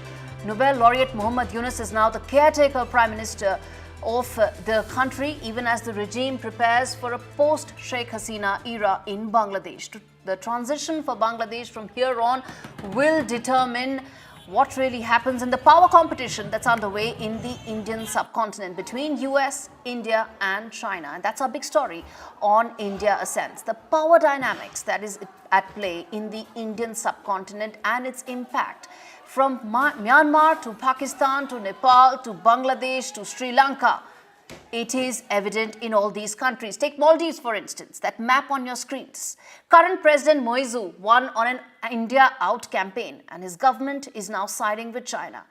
Now, this, in an extreme case, could potentially impact even the movement and access to the Indo-Pacific, a possibility that impacts both India and the US. Move forward, take a look at Pakistan. To the US, it's still perceived as a key partner to remain relevant in Afghanistan. It's also being offered truckloads of loans and money by China for precisely this reason, that Pakistan is important for US and it's important for India because it is part of its strategic and security calculus. Take a look at Nepal, where prime ministers are practically playing musical chairs. The current PM, Oli, has been the PM for the third time in 9 years, has a history of being hostile to India. In the past, he laid claims to areas that lie at the tri-junction with India and China, the one which is one of the routes to Mansarovar. So that again is where you see India-China engaged in a power play. Same is the case with Bhutan, where China has been using its checkbook to get access to this strategically important Doklam region. And India continues to build on its strong and historic ties that it shares with Bhutan in trade, transport, people-to-people areas. Now let's move on to Colombo, another country at the Indo-Pacific where the power play is happening. It needs large funds to continue its economic revival. China's loans are the very reason why Colombo is in the economic misery that it is, but it has a compromised public finance, which means it can go back to China. So how do you counter it? Competitive or probably collaborative funding, aid, grants is what is needed from India and the US to be part of this power play and to be a significant player. Now let's move on to Bangladesh, where China, India and the US have differing goals and they have differing approaches to achieve those. India backed the January election, US did not. In fact, in this mess, China swooped in and has been doing so for the last decade. What has it done? It didn't get into the election. It ensured that it provided Dhaka with submarines and its very first submarine base. And that's the important, that in the immediate, India needs to focus on the long land border it shares with Bangladesh, the longest, and also prepare for a humanitarian challenge. But the long term, countries that sit on key connectivity routes and strategic points on the Indo-Pacific are essentially playing big powers amongst each other. And India needs to get this power dynamics right.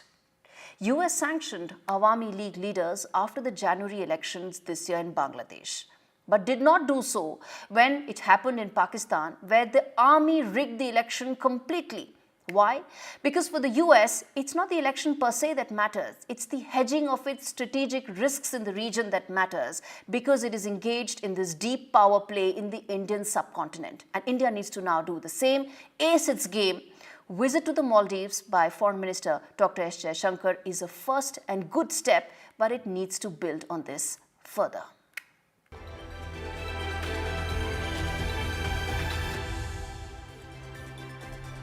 Let's move on and now take a look at the first wide-angle story on the show, the mess that's unfolded on the streets of UK.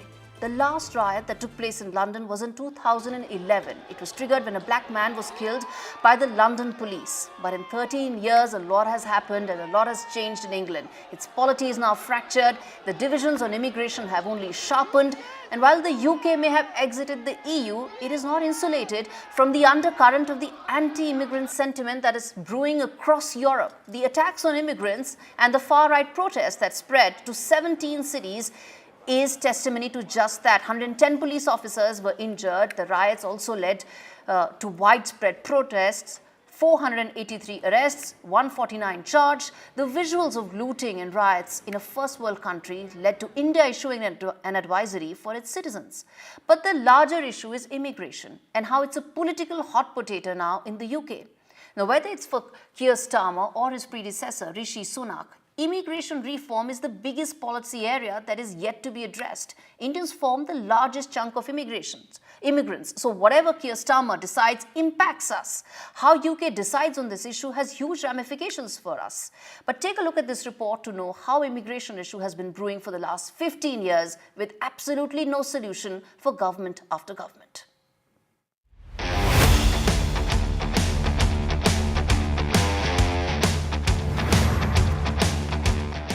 It was in 2010 that the then Prime Minister of UK, David Cameron, had pledged to cut net migration in the country to less than 1 lakh, a figure he never managed to come anywhere close to.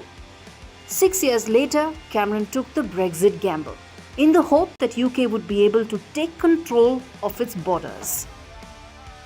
But as he left 10 Downing Street for better times, record migration levels caused the system to burst at its seams. In 2016, net migration to the UK stood at 2.52 lakh. This figure climbed to 4.66 lakhs by 2021 and jumped to 7.45 lakh by 2022. Clearly, Rishi Sunak's Stop the Boats campaign did little to actually stop the boats, even though he sent those coming from Rwanda route back. Sunak also stopped international students from bringing family members. He hiked salary threshold for skilled worker visas by 50% and restricted care workers from bringing in their dependents. But the failure of these policies had been a precipitating factor in birthing political parties like Reform for UK, a far-right political outfit that is against immigration. Britain spends £3 billion annually on processing asylum applications and £8 million daily in housing migrants in hotels that were attacked by rioters. It was one such hotel that was attacked and started the cycle of arson and violence, and has blurred the lines between legitimate immigration and asylum seekers.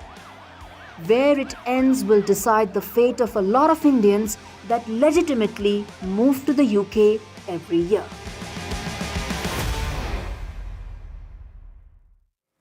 Facing a crisis of this magnitude within his very first month in office, Prime Minister Keir Starmer may choose to continue with the existing measures that were put in place by the previous Sunak government. Ad hoc measures to check illegal immigration do little to really address the larger problem, and which is that UK is facing skilled labour shortage that is impacting sector after sector, and a continued status quo hits India hard. India constitutes the largest category of immigrants. This means that the graduate route will remain unchanged, but the wait for lakhs of students and care workers to bring in their dependents to the UK may grow longer. Starmer proposed a reform, but what the UK may get is continuation of the previous government's ad hoc measures, and what is needed is a comprehensive look at UK's immigration programme.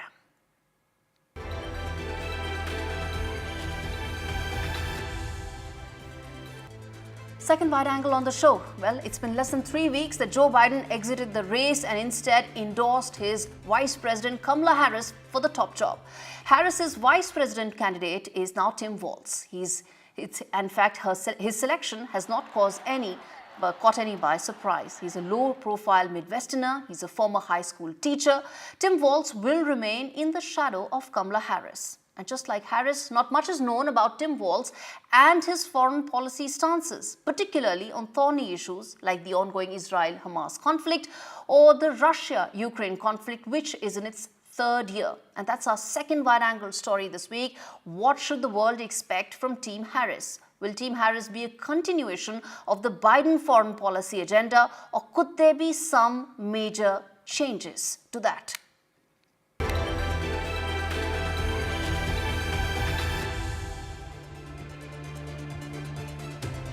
In fact, it's less than 100 days to go for US elections, and the race is now neck to neck, with some polls giving Kamala Harris a slim lead over Donald Trump. To discuss this next phase of the US elections and what happens as far as Team Harris's agenda going forward is concerned, I'm joined by Rick Rosso, Senior Advisor at CSIS, joining us live on NDTV. Thanks much, Rick, for joining us on this program.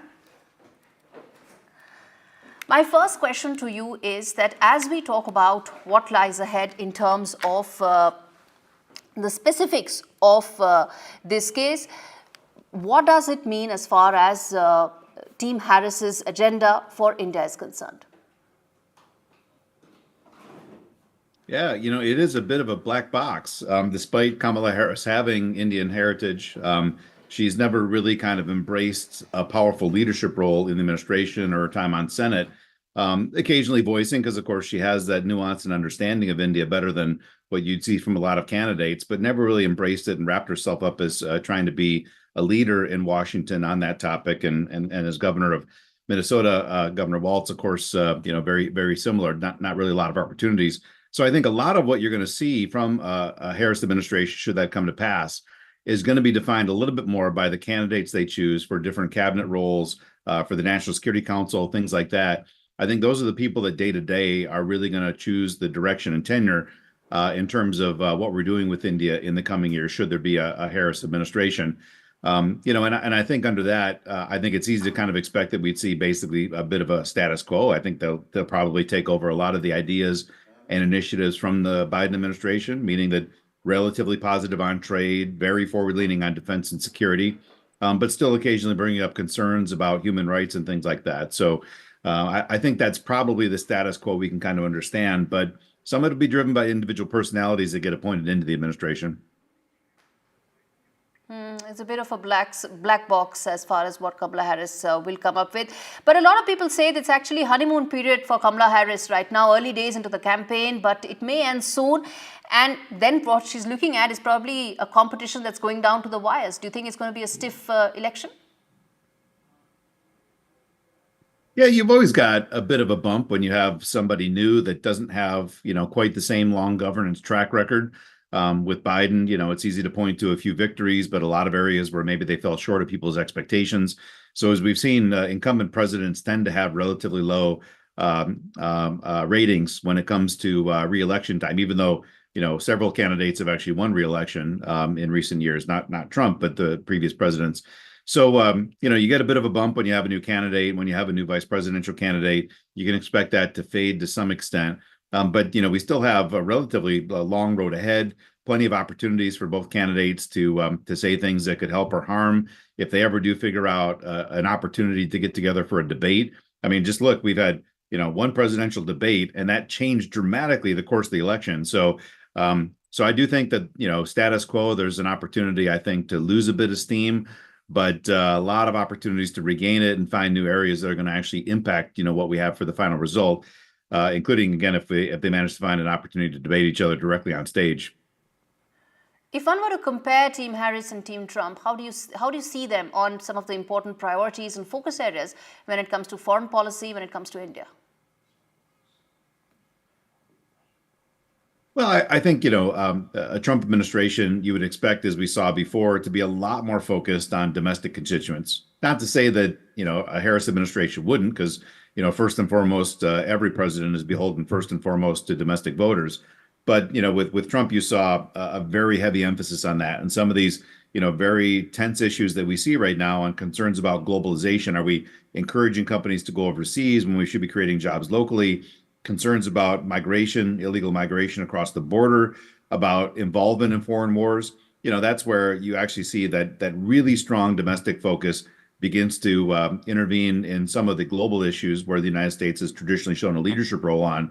I think with the Harris administration, it'll be a little more balanced. I think, for instance, supporting Ukraine will remain a primary mission. I think that there'll be some appetite still, like we've seen with India, to encourage companies to consider outbound investments if it's meeting other goals like climate. Climate itself, of course, is another dramatic area we're going to see a big change. The Trump administration was not very comfortable talking about climate change, pulled out of the Paris Accords. Democrats brought us back in. If Trump wins, I think you can expect that we're going to leave again and less leadership from the United States. So on security, I think when it comes to China, there's not a lot of daylight between the two candidates. Maybe a difference on how they speak about it, some of the actions, but not a lot of difference. But on other security matters, on issues like immigration, certainly on trade and on climate, there is where I think you're going to see a lot bigger differences depending on who wins the election. Richard Rosso, thanks so much for taking out the time and speaking to me on India Sense. We'll keep coming back on the next course of action as far as the US elections is concerned. But with that, we're slipping into a very, very short break. We come back with lots more on the other side of India Sense. Stay with us.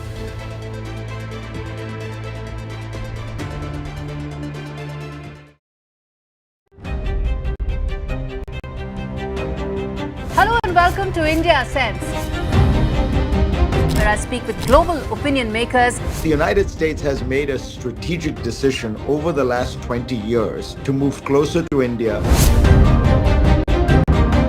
Now, a $7 trillion economy seems a perfectly conceivable number. If you want to be a national party, it's that you sort of accept the way the world is rather than want to endlessly hark back to how it was. Modi is promoting the digitization of the economy, which is accelerating growth in the country. Stay informed and entertained with the new and updated NDTV News app. You can watch all our channels live, listen to podcasts, read breaking and exclusive news from around the world and more.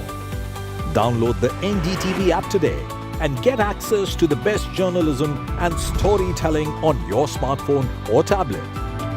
The NDTV app. News that matters to you.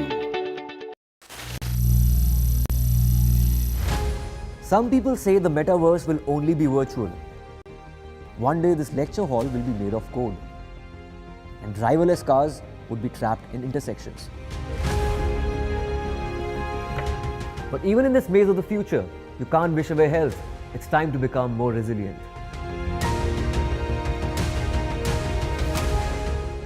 "10 years of Banega Swasth India, we have grown and achieved so many milestones.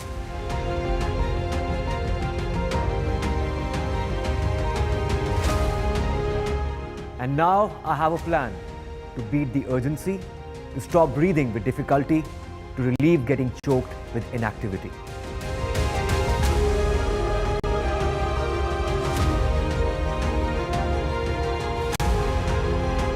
Energize our government, our environment, our society, and ourselves. Everyone, everywhere, every day.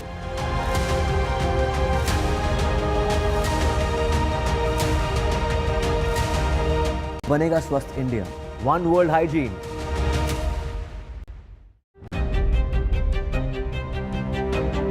Hello and welcome to India Sense, where I speak with global opinion makers. The United States has made a strategic decision over the last 20 years to move closer to India.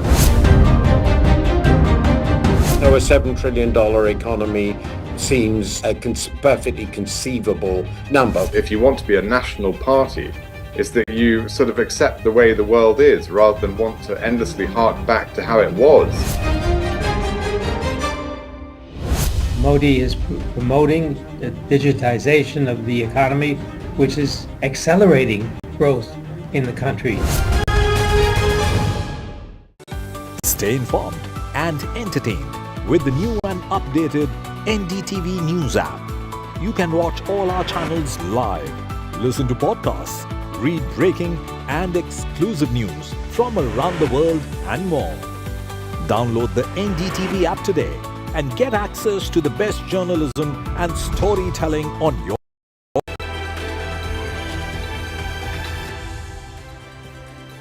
Welcome back. You're watching India Sense with me, Gauri Dwivedi. Let's take a look at now Middle East, where we get another top voice on the show.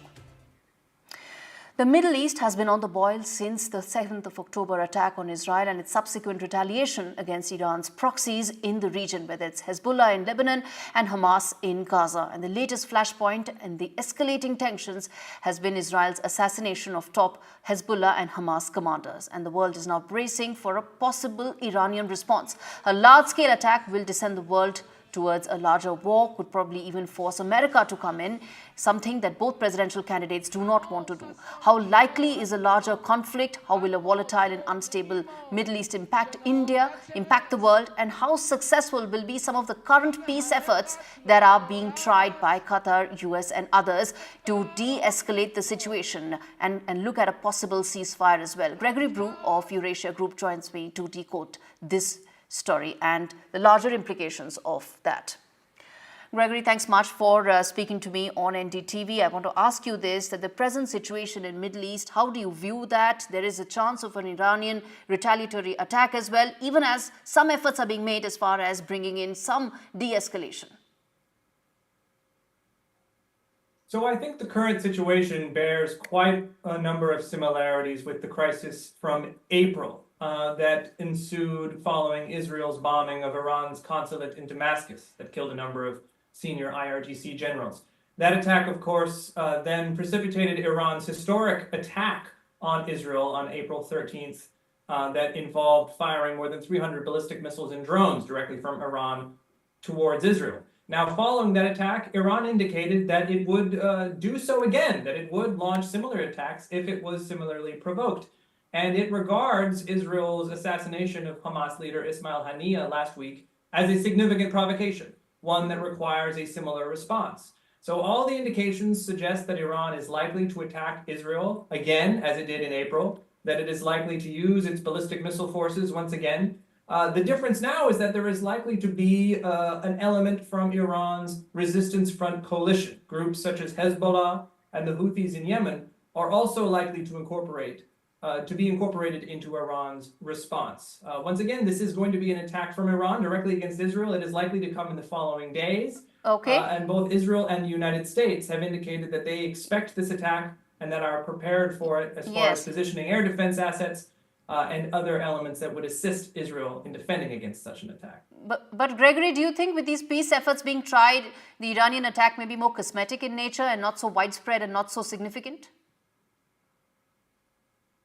I think this retaliation, this attack from Iran is likely to have a number of similarities with the attack in April. But that attack, as you noted, came with a degree of telegraphing. Iran gave the United States and other regional actors several days of notice. It gave everyone ample time to prepare. And it, I think, designed the attack to largely function as a show of force to restore deterrence. I think things are likely to go in a different way this time. I don't think Iran is likely to give everyone as much notice as they did in April. I do think they are going to try harder to do actual physical damage to Israel to respond to the Haniyeh killing. There is, of course, also the Hezbollah element. Hezbollah has to respond to Israel's assassination of Fuad Shukr, a senior commander who was killed in Beirut last week. So the new context, the different conditions, and the increased provocations mean that Iran and its allies need to go a little further than they did in April. That suggests a more serious attack that carries with it greater escalatory risk. Gregory, appreciate you joining us to give us a sense of how things stand right now in West Asia. There's hope that some of those peace efforts actually lead to something positive. On that note, let's now shift gears and the inside story on India Sense this week. Well, it may be out of boredom that one may think.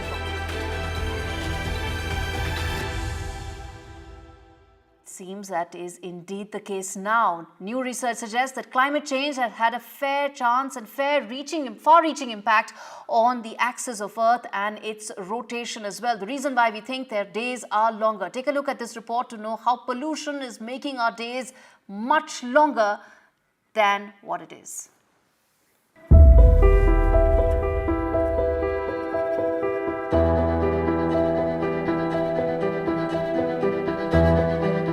Imagine a figure skater spinning at fast pace. And now imagine what happens if she extends her arms. Well, she slows down. This is exactly what's happening to Earth and how it's spinning or rotating. Record pollution levels ever since the advent of Industrial Revolution have been planet-altering in many ways, including making nights shorter and days longer. So how have we reached here? Pollution has caused temperatures to rise, leading to melting of polar ice and glaciers. The resulting extra water has been accumulating near the equator, causing Earth to bulge slightly. And this has slowed the planet's rotation. So in just 2 centuries, humans have altered what worked for billions of years. In actual time, it could be 0.3 to 1 milliseconds, but it may increase to 2.6 milliseconds by the end of the century.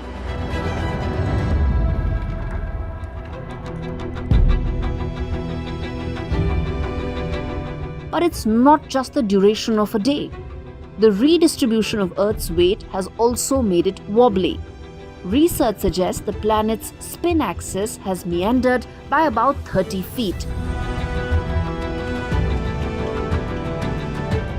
If days continue to get longer, it is likely to impact everything related to GPS, and a wobbly Earth will be more prone to earthquakes.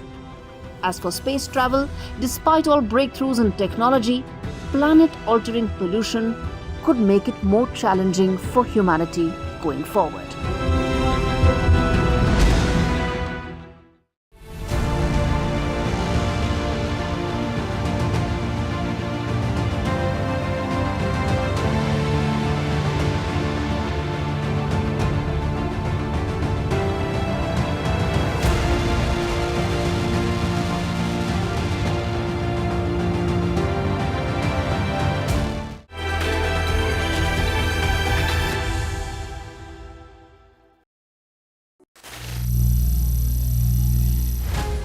Some people say the metaverse will only be virtual.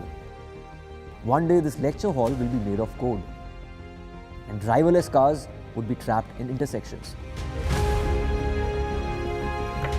But even in this maze of the future, you can't wish away health. It's time to become more resilient.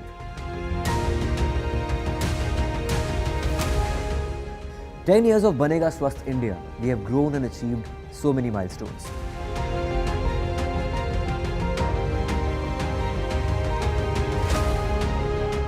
And now I have a plan to beat the urgency, to stop breathing with difficulty, to relieve getting choked with inactivity.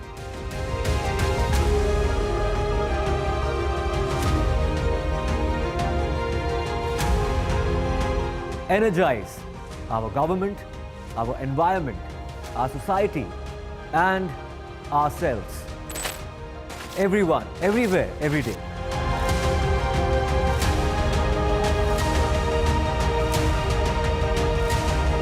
Banega Swasth India. One world hygiene.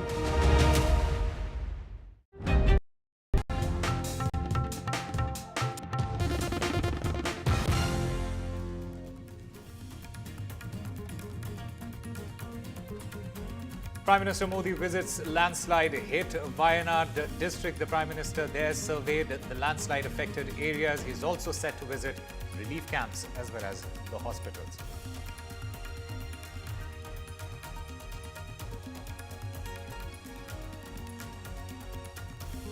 The decision on Vinesh Phogat's silver medal is expected by 9:30 p.m. Indian Standard Time. It is Phogat and Indian Olympic Association have asked to be given a silver medal.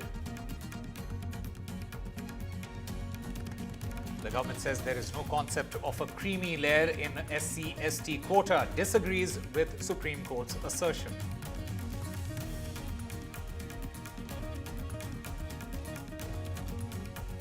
Reports of more unrest in Bangladesh. Chief Justice of Bangladesh quits over protests. These protests were taking place outside the Bangladesh Supreme Court.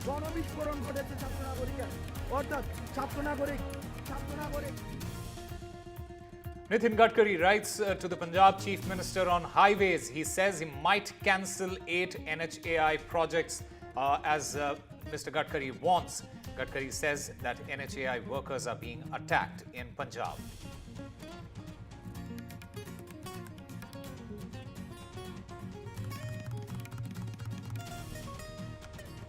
A few members of the Indian men's hockey team returned to India. They were received with a warm welcome at the Delhi airport.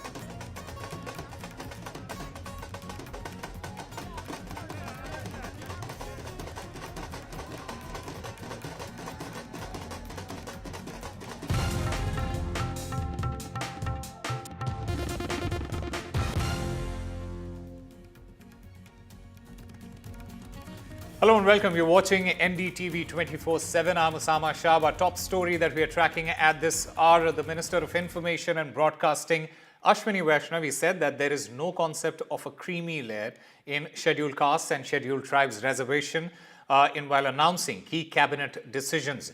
Now, Vaishnav said that an in-depth discussion was held at the cabinet meeting on a recent Supreme Court judgment that made certain suggestions on the reservation for the SCs and STs. The top court has said that states must identify the creamy layer in the SC and ST categories and exclude them from a reservation benefit. माननीय supreme court ने आरक्षण के विषय पर एक judgement दिया है। इस जजमेंट ने सुप्रीम कोर्ट ने एससी और एसटी के रिजर्वेशन के विषय में कुछ सुझाव दिए। आज माननीय प्रधानमंत्री जी की अध्यक्षता में कैबिनेट में इस विषय पर विस्तृत चर्चा हुई है। एनडीए सरकार बाबा साहेब अंबेडकर जी के बनाए संविधान के प्रावधानों के प्रति प्रतिबद्ध है, संकल्पबद्ध है। बाबा साहेब अंबेडकर जी के संविधान के अनुसार एससी और एसटी के रिजर्वेशन में क्रीमी लेयर का कोई प्रावधान नहीं है। माननीय प्रधानमंत्री जी ने उन्हें ये आश्वासन दिया कि एससी व एसटी वर्गों के आरक्षण में क्रीमी लेयर तथा उनका उप वर्गीकरण नहीं होने दिया जाएगा। इस पर गौर किया जाएगा कि जो ये आश्वासन दिया गया है, अगर वो पूरा किया जाता है तो इसका हमारी पार्टी स्वागत करेगी। परंतु इस आश्वासन को तो तभी पूरा किया जा सकता है जब केंद्र सरकार वर्तमान में चल रहे संसद सत्र में ही एक संविधान संशोधन लाकर माननीय सुप्रीम कोर्ट के इस निर्णय को निष्प्रभावी बनाते हुए ये प्रावधान लाती है कि एससी एवं एसटी वर्गों के आरक्षण के लिए इन जातियों को कभी भी उप वर्गीकृत नहीं किया जा सकेगा। तो हम अपने अगर प्रैक्टिकल होकर के अपने आसपास के परिवेश को भी देखें तो निश्चित रूप से जो एससी कैटेगरी के लोग हैं उसमें बहुत सारे ऐसे विभिन्न जातियां हैं जिसको कोटा विद इन कोटा की बात की जा रही है। अच्छा, एक चीज और, कॉन्स्टिट्यूशन में जो रिजर्वेशन लाया गया उसका केंद्र बिंदु क्या था? वो था अनटचेबिलिटी।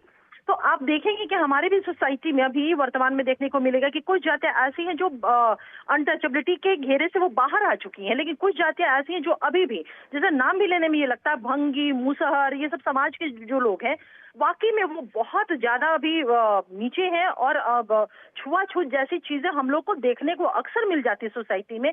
तो मुझे लगता है कि इंस्टेंट इस पे करने से पहले एक वाकई में एक स्टडी होनी चाहिए कि वर्तमान में अनुसूचित जाति के जितनी भी जातियां हैं उनके बीच में किस तरह के कैटेगरी, मतलब कौन सी जाति अपलिफ्टेड है या कौन सी जाति अभी बहुत ज्यादा नीचे है, उनको आगे ले जाने की जरूरत है।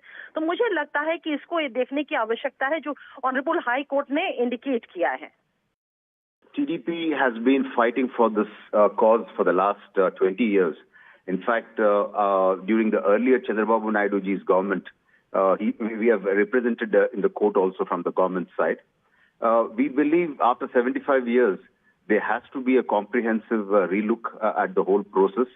And there is a cry from certain sections of the SC community that justice is not being done as per the quota of their population. So we strongly support this move and in Andhra Pradesh. And BJP has earlier clarified clearly that as far as things of Andhra Pradesh are concerned, it would be a joint decision of all the three parties. So there is clarity on that front. And I probably think, since this issue has come up now, it might be a good idea to look at a similar classification in the Muslim community also. Might be a good idea for one to ponder on.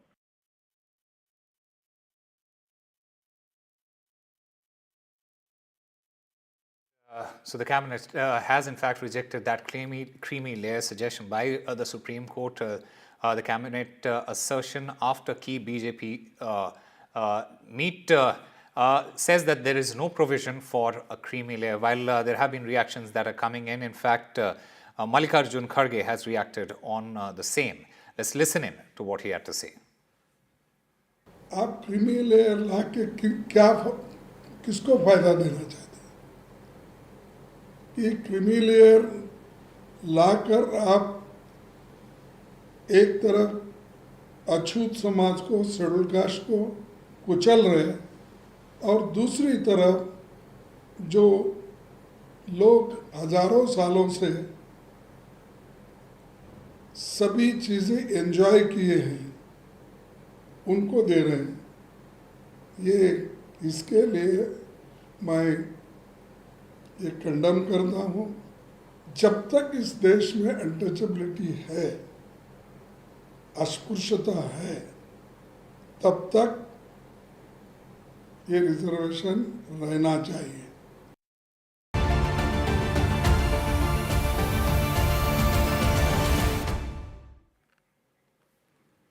All right, another big story that we are tracking at this hour is that the Prime Minister, he is in Wayanad. The Prime Minister surveyed the landslide and flood-affected areas in Wayanad. He, in fact, after doing an aerial survey where the Prime Minister saw the origin of the landslide, he visited the hospital. He's right now at one of the relief camps meeting the survivors and victims of the landslide. He's talking to all those people there, interacting with the rescue the people at that hospital and that relief camp, the doctors, people who have been associated with the rescue efforts and evacuation process there. Prime Minister Modi, after meeting the victims and the survivors, he'll also be visiting the Bailey Bridge that was constructed by the army in record time. Prime Minister Modi, he is at one of the relief camps. In fact, Kerala Governor Arif Mohammed Khan and Suresh Gopi, they were accompanying the Prime Minister along with the Chief Minister of Kerala, Pinarayi Vijayan. The Prime Minister, he undertook an aerial survey in Wayanad before physically visiting the location of the disaster. Now, in the aerial survey, he saw the origin of the landslide. He also observed the worst affected areas, including Mundakai and Chudamala there.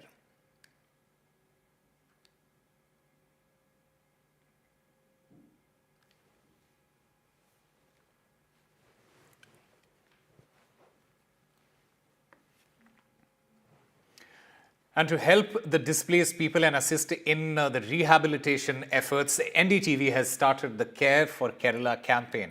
Now, many people, including celebrities, they are joining this campaign. Actor Shriya Sharan as well as Sharat Kumar, they joined the NDTV campaign Care for Kerala.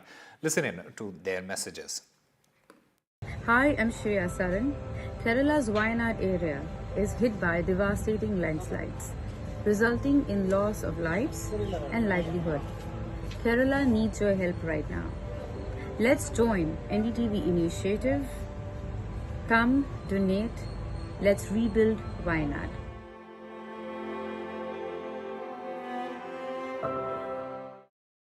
Landslide devastation in Kerala's Wayanad. Join NDTV's initiative. Donate for Kerala.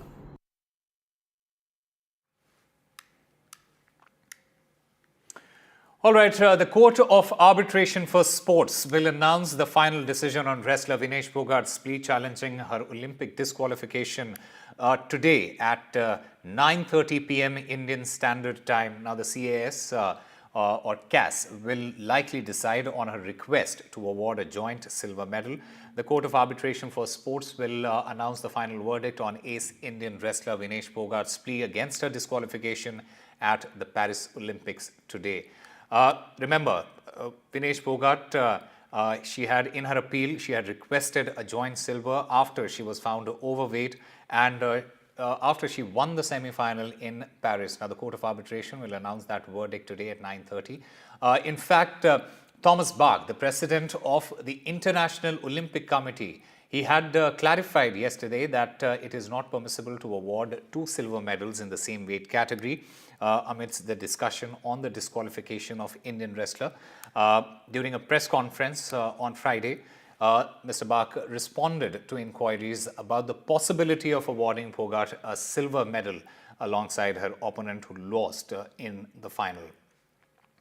And Rika Roy joins us to get us more on this. Rika, what can we expect from this decision?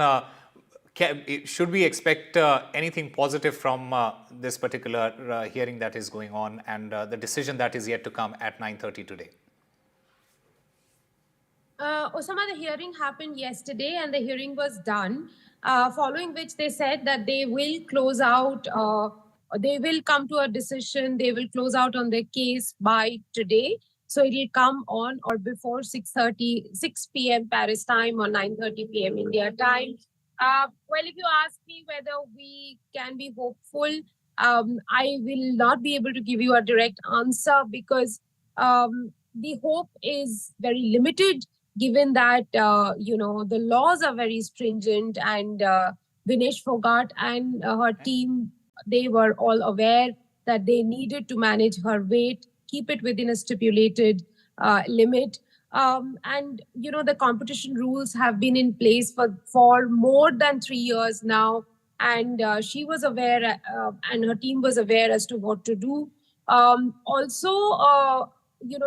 They made an appeal just about an hour and a half to the bout for the decision to be annulled. However, the decision wasn't annulled back then. Though CAS did admit her appeal and said that they will hear it at a later time. She made a second appeal then for joint silver medal. It was heard yesterday. There were emotional appeals made to the court by the friends of court like Harish Salve and Vidushpat Singhania, who were appearing on behalf of Indian Olympic Association. That's also been made a party to this case. But whether the court will take the emotional view or not, we'll still have to wait and see. On facts, if you just go by the merit of the case and on facts, it just looks like there's no way to, win a silver. But we'll really have to see, because everyone's been saying that this is an exceptional case and there could be an exceptional order as well. All right, Rika Roy, thank you very much for getting us all the latest from ground there in Paris. In fact, at this moment, we are also joined by Mr. Mahavir Prasad, Dronacharya awardee, a former coach of the Indian wrestling team, as well as Jaykush Singh, a sports lawyer. Mahavir ji, सबसे पहले तो मैं आपसे ये जानना चाहता हूँ कि आपको किस तरह की उम्मीद है? अभी ये डिसीजन आने वाला है 9:30 आज रात में. क्या आप एक्सपेक्ट कर रहे हैं अभी और क्या लगता है आपको क्या डिसीजन होगा? देखिए, सबको नमस्कार. और हर भारतवासी और हम सब चाहते हैं कि जो काम सिल्वर मेडल का उसने वर्ल्ड चैंपियन को हराया, ओलंपिक चैंपियन, वर्ल्ड चैंपियन, जो परफॉर्मेंस थी वो बहुत आउटस्टैंडिंग रही. किंतु रियल फैक्ट तो जो आप भी मैं बता सकता हूँ, रियल फैक्ट तो ये है कि जो UWW और IOC के नॉर्म्स है उसमें सबको पता है, विनेश को भी पता था, हम सबको पता है कि दूसरे दिन भी वेट प्रॉपर दिखाना होता है अगर आपको मेडल बाउट में जाना है. तो वो गलतियाँ देखिए हमारे उस स्टाफ से, इसके साथ जितना भी स्टाफ था उनसे गलतियाँ हुई है और बहुत बड़ी गलती हुई है कि वेट नहीं आना भी एक बहुत बड़ी गलती मानी जाती है. किंतु हम सब भारतीय यही दुआ करते हैं कि क्या पता कोर्ट हमारी इस बात को स्वीकार करे कि उसने सिल्वर मेडल तक का सफर तय कर लिया था. तो इसलिए कुछ संभावना में है कि वो कोर्ट में सिल्वर मेडल ज्वाइंट दे दे, किंतु रियलिटी ये है कि कानून है वो तो ये अलाउ नहीं करता कि आपको वो किसी भी मेडल से दे सकते हैं। Right. In fact, we also have Mr. Jaykush Singh, a sports lawyer. Jaykush Singh, for our audience, for the viewers, could you explain the legalities that are involved here? And what exactly is this case? Just to make us understand and the viewers understand what this case is actually all about. See, I tell you, hi, thank you for having me first. See, there is a Article 11 which talks about weight-in, right, of the UWW, International Wrestling Rules जो हैं आपके, when we are talking about international rules. So I just, as being a lawyer, I just read out the Article 8. So can I read out from Article 8, please? Yes, absolutely. Please go ahead. Yes. So it says in the bottom, the medical control and a first weigh-in will held the morning of the concerned weight category. The qualified athletes for the finals and recharge will be weighed in again the second morning of the concerned weight category, which is important. I'm going to read now. No more weight tolerance will be allowed for the second weigh-in. Very well. Then they talk about, which is most relevant, is 2 kg weight tolerance is allowed for World Cup and for the international tournaments. So Olympics is an international tournament. So when you're talking about tolerance, so I think Mr. Salve will keep his argument to this Article 8. Now, when we come to Article 11, which is weighed in, it talks about a lot of aspects that, you know, it has to be that how it's going to be with the preparation. There should not be any injury. The athlete should be in proper attire, which is singlet. And they have explained the singlet as well and how it's going to be that, you know, even the nails should be properly cut. But when we talk about Article 15, which talks about elimination from the competition, it talks about one aspect of weight-in, and that is just, which I'm going to read now. After the weight-in in case of a wrestler without medical advice signed by the UWW doctor or the competition doctor, and without advising the competition secretariat, does not present himself to his opponent when his name is called, he will lose his bout by forfeit and will be eliminated, not disqualified, eliminated, and ranked without rank. His opponent will win the match. They don't talk about any of winning category other than this. Absolutely. So I'm talking about, it's very ambiguous, the articles which they have mentioned in UWW. And when they have done that, I think we have a good case. Like you said, having said that, Jaykush Singh, should the Indian Olympic Association remain hopeful for a positive resolution for Vinesh?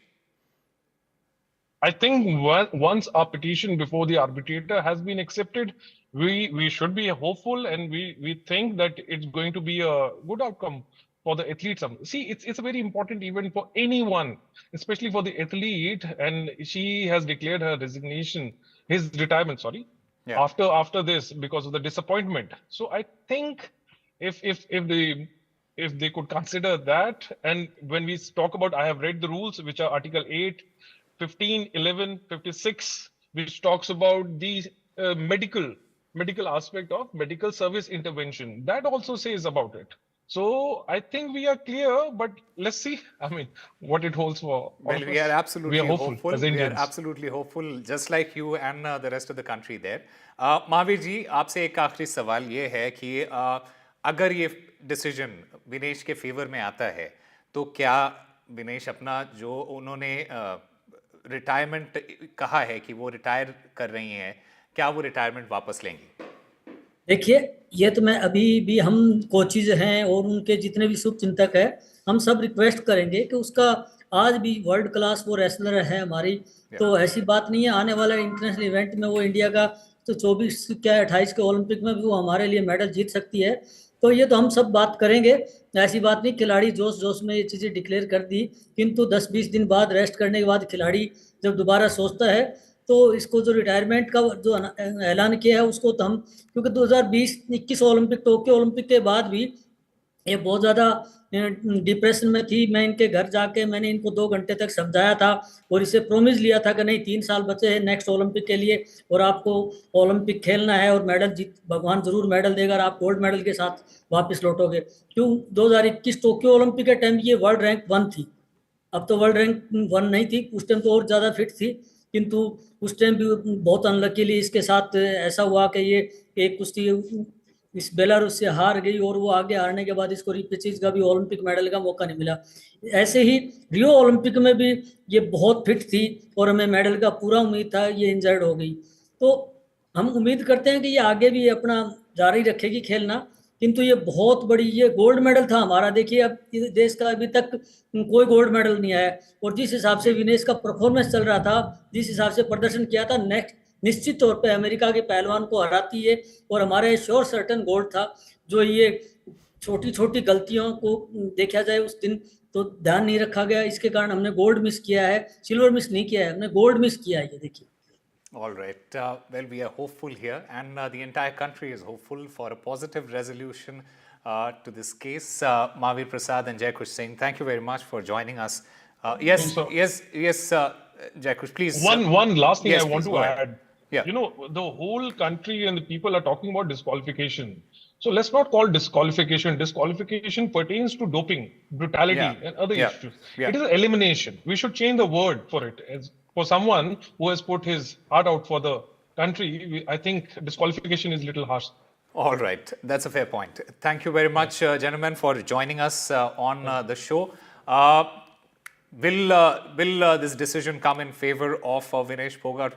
We'll have to wait and watch till at least 9:30 p.m. today.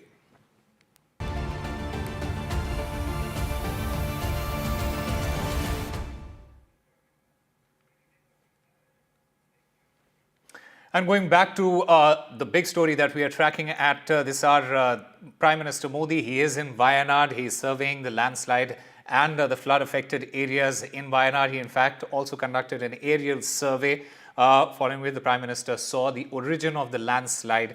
Prime Minister Modi, he also visited the hospitals as well as the relief camps. He, in fact, was speaking to the victims and the survivors of this tragedy there in Wayanad.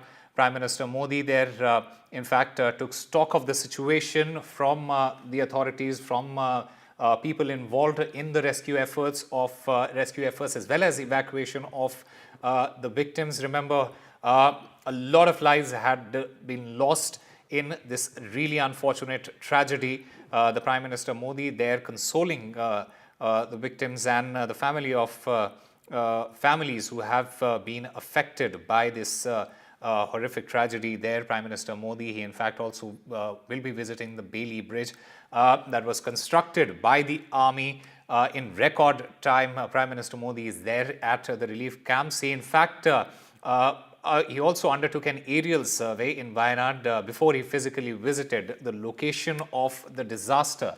Now, in the aerial survey, he in fact saw the origin of the landslide.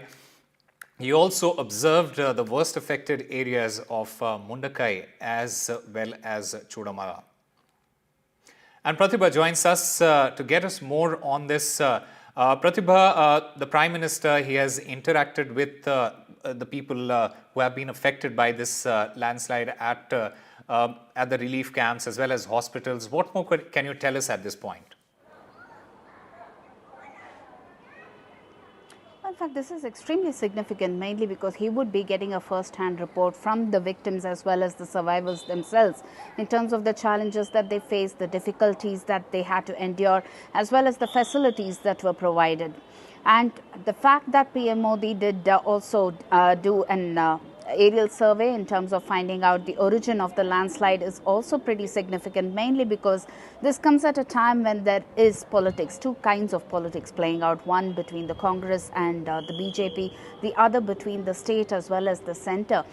Several raging debates as well, whether this landslide was a man-made disaster or a natural phenomenon. So amongst all of this, PM Modi there getting a first-hand account from both the rescue personnel as well as the survivors of the landslide would definitely lead to some kind of concrete steps is what everybody is hoping for, and that is something that needs to be closely watched as well. PM Modi did undertake an aerial survey, and post which he did visit both the rescue personnel as well as the victims of the landslide. Also take first-hand account from them at the relief camps themselves as well. While talking about Wayanad as a region which has been pretty susceptible to landslides, and also a region where these landslides could be easily averted, will there be any kind of steps that will be taken is also something that everybody is hoping for, especially with PM Modi's visit at the site or the epicenter of the landslide. Like you mentioned, yes, Mundakai as one of those regions there. All right, Pratibha Raman, thank you very much for getting us all the latest from the ground. The Prime Minister there in Wayanad, meeting the survivors and the victims of the landslide in Wayanad, as well as taking stock of the situation and also observed the worst affected areas of Mundakai as well as Chudalmala.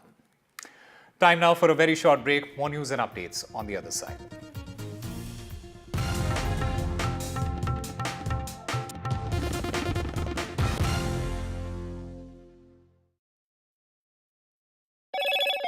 Hello, Moto.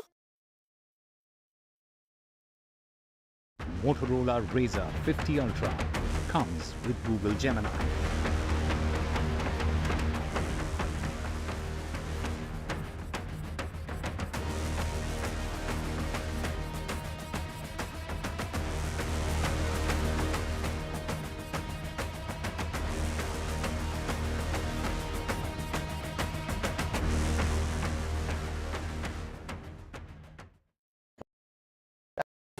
Stay informed and entertained with the new and updated NDTV News app. You can watch all our channels live, listen to podcasts, read breaking and exclusive news from around the world and more. Download the NDTV app today and get access to the best journalism and storytelling on your smartphone or tablet. The NDTV app. News that matters to you. Some people say the metaverse will only be virtual. One day this lecture hall will be made of code, and driverless cars would be trapped in intersections. But even in this maze of the future, you can't wish away health. It's time to become more resilient.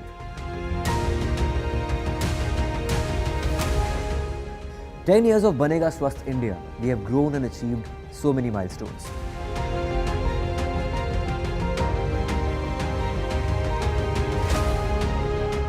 And now I have a plan to beat the urgency, to stop breathing with difficulty, to relieve getting choked with inactivity.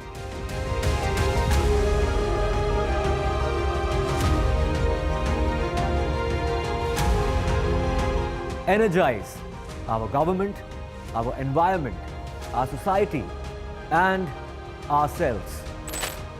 Everyone, everywhere, every day.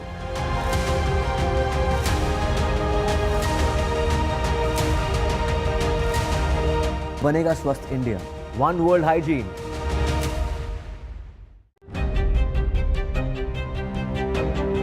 Hello and welcome to India Sense, where I speak with global opinion makers. The United States has made a strategic decision over the last 20 years to move closer to India. So a $7 trillion economy seems a perfectly conceivable number. If you want to be a national party, it's that you sort of accept the way the world is rather than want to endlessly hark back to how it was. Modi is promoting the digitization of the economy, which is accelerating growth in the country. Stay informed and entertained with the new and updated NDTV News app. You can watch all our channels live, listen to podcasts, read breaking and exclusive news from around the world and more. Download the NDTV app today and get access to the best journalism and storytelling on your smartphone or tablet. The NDTV app. News that matters to you. Some people say the metaverse will only be virtual. One day this lecture hall will be made of code, and driverless cars would be trapped in intersections. But even in this maze of the future, you can't wish away health. It's time to become more resilient.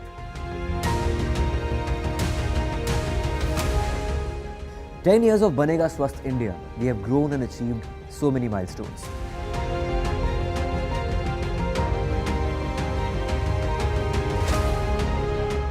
And now I have a plan to beat the urgency, to stop breathing with difficulty, to relieve getting choked with inactivity.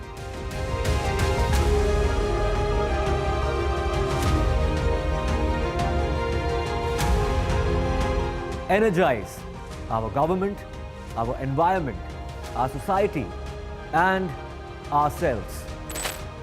Everyone, everywhere, every day.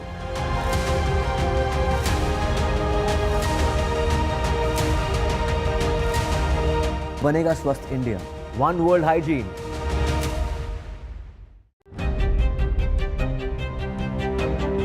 Hello and welcome to India Sense, where I speak with global opinion makers. The United States has made a strategic decision over the last 20 years to move closer to India. So a $7 trillion economy seems a perfectly conceivable number. If you want to be a national party, it's that you sort of accept the way the world is rather than want to endlessly hark back to how it was. Modi is promoting the digitization of the economy, which is accelerating growth in the country.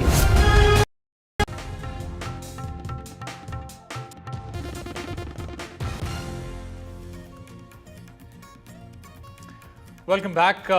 News now from Bangladesh, where the Chief Justice of Bangladesh, he has quit after students' protest. The Chief Justice, Ubaidul Hassan, he quit following the protest from the students as well as the other groups that were protesting. In fact, a full court meeting was called by the Chief Justice. That was called off. The Chief Justice, in fact, had called that meeting without consulting the interim government, is what we are learning at this time. In fact, the students as well as the protesters, they say and allege that these judges, they were part of a larger conspiracy. Remember, Ubaidul Hassan, who was appointed to helm the Supreme Court last year and is seen as a loyalist to the ousted Sheikh Hasina, the Chief Justice of Bangladesh has decided to step down from his post as calls for his resignation grew on Saturday. Now, the student protesters, they had set an ultimatum for Ubaidul Hassan to relinquish his post as the head of the judiciary body. Hassan, who was appointed as the Chief Justice of the Supreme Court last year and is seen as a loyalist, was told to step down by protesters who in fact gathered outside the court in the capital of Bangladesh, Dhaka.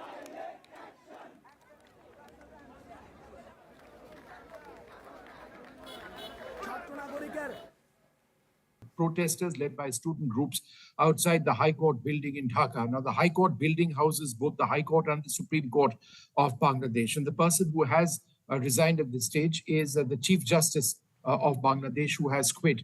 Now, he has been in the custody of the army in a safe house. I shouldn't use the word custody since he's free to do what he wants, but he's been under the protective sort of presence of the Bangladesh army for the last couple of days. And while he was doing that in a safe house, he decided to get onto a Zoom conversation with other judges of the Supreme Court. That's what we are told. And this was seen as an attempt at trying to build a conspiracy. So within hours, there was a mobilization of hundreds of protesters linked to the BNP, that's the main opposition party, student protesters thrown in over there. They went and thronged the High Court building, and you can see images of that on your screen right now. And they gave the Chief Justice 1 hour to step down and 1 hour to resign, which is what he's done at this stage. The Supreme Court of Bangladesh and judges of the Bangladesh find themselves squarely in the crosshairs of the anger of protesters. Why? Because it was a quota for the descendants of those who had fought in the Liberation War in 1971 in jobs that the Supreme Court of Bangladesh had actually given a go-ahead to. which is what triggered the protests by students in the first place, who said that how is it that there is a 30% reservation in jobs, in government jobs, at a time when there is so much unemployment. And so that resulted and cascaded and snowballed into all of these protests, which resulted in Sheikh Hasina, the Prime Minister of Bangladesh, fleeing her country, etc., etc. But there is a purge which is taking place in Bangladesh. From what we know, it's not violent in that sense, but the Chief Justice has resigned, senior police officials have resigned, senior members of the administration are being replaced. Many of these individuals are being kept safe in safe houses presently, given the anger on the ground. And of course, Sheikh Hasina's own party and political leaders over there have also been taken into custody. At the moment, their lives are safe. There isn't something to indicate that this is all going in that direction. But it's all part of a huge purge taking place in Bangladesh as this new interim government, shapes up and starts getting down to business. The latest victim of this purge is the Chief Justice. News now from Punjab. The Union Minister of Road Transport and Highways, Mr. Nitin Gadkari, he has written a letter to the Punjab Chief Minister, Bhagwant Mann, and in fact has warned him that the National Highways Authority of India, the NHAI, it is poised to cancel 8 major highway projects, which is valued over rupees 14,000 crore if the prevailing law and order situation in the state does not improve. He says, Mr. Gadkari has said that he might cancel the 8 NHAI projects because the workers, they are being attacked. He has in fact written to the Punjab Chief Minister on the safety of these NHAI workers. Remember, NHAI workers, they were being attacked in Punjab is what Mr. Gadkari has said. He in fact also asked Bhagwant Mann to file FIRs. Mr. Gadkari said that they have terminated 3 projects already, and they might do that same for the 8 NHAI projects that are currently underway. And Gurpreet Singh Chinna joins us on the phone line to get us more on this story. Gurpreet, Mr. Gadkari, he has sent out a warning, and it is a big warning to the Punjab Chief Minister. Well, this letter which has been written by the Union Minister has already sparked a political row in the state of Punjab.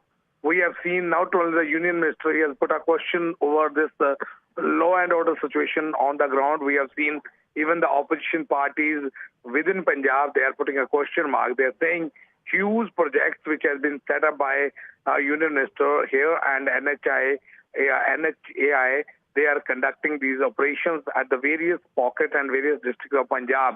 If these workers are not going to give a proper security, the Punjab government will definitely lose that opportunity to make a good infrastructure in the state of Punjab.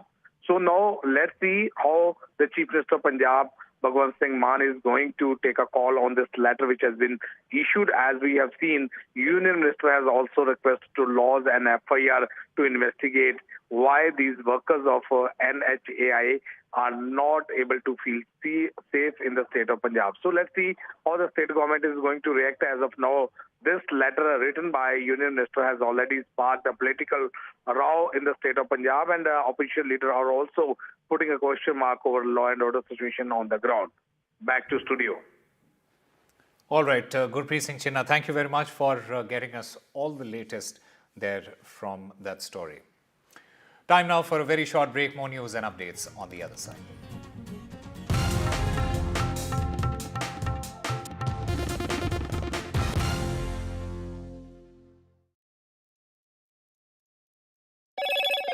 Hello, Moto. Motorola Razr 50 Ultra comes with Google Gemini.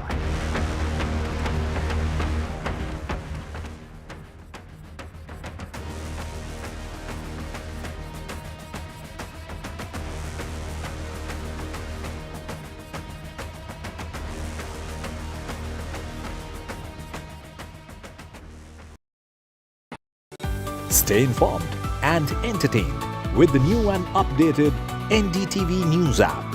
You can watch all our channels live, listen to podcasts, read breaking and exclusive news, from around the world and more.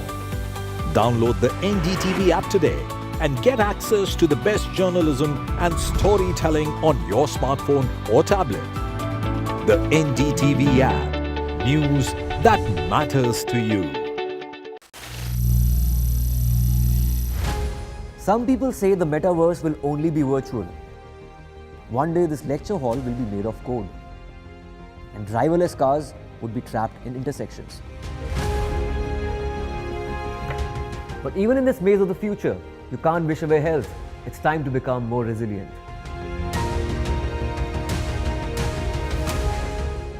"10 years of Banega Swasth India, we have grown and achieved so many milestones.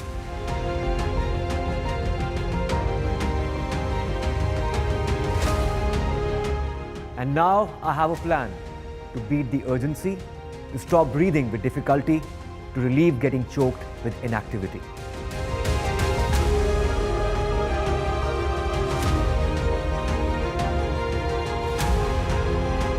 Energize our government, our environment, our society, and ourselves.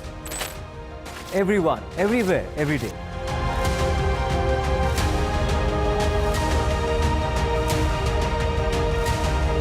Banega Swasth India. One world hygiene.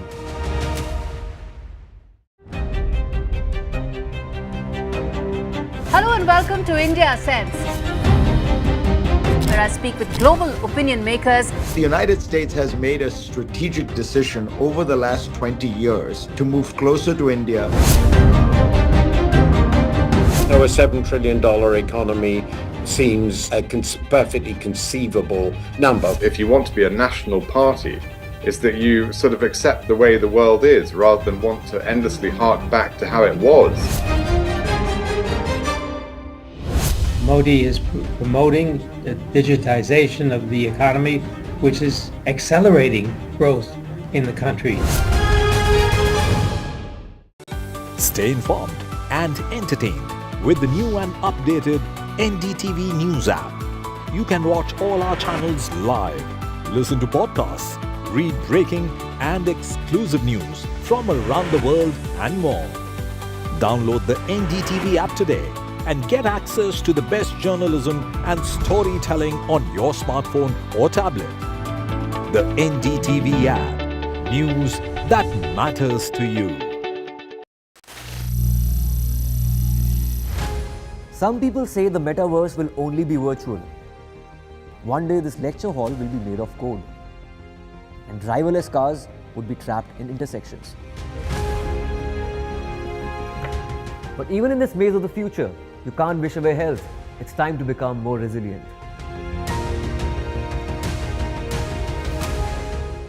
"10 years of Banega Swasth India, we have grown and achieved so many milestones.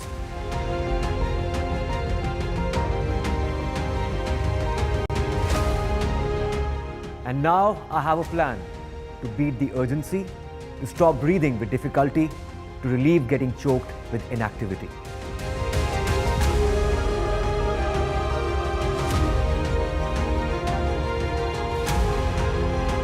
Energize our government, our environment, our society, and ourselves. Everyone, everywhere, every day.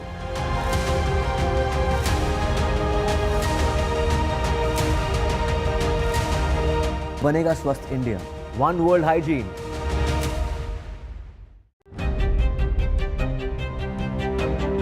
Hello and welcome to India Sense, where I speak with global opinion makers. The United States has made a strategic decision over the last 20 years to move closer to India. Now, a $7 trillion economy seems a perfectly conceivable number. If you want to be a national party, it's that you sort of accept the way the world is rather than want to endlessly hark back to how it was.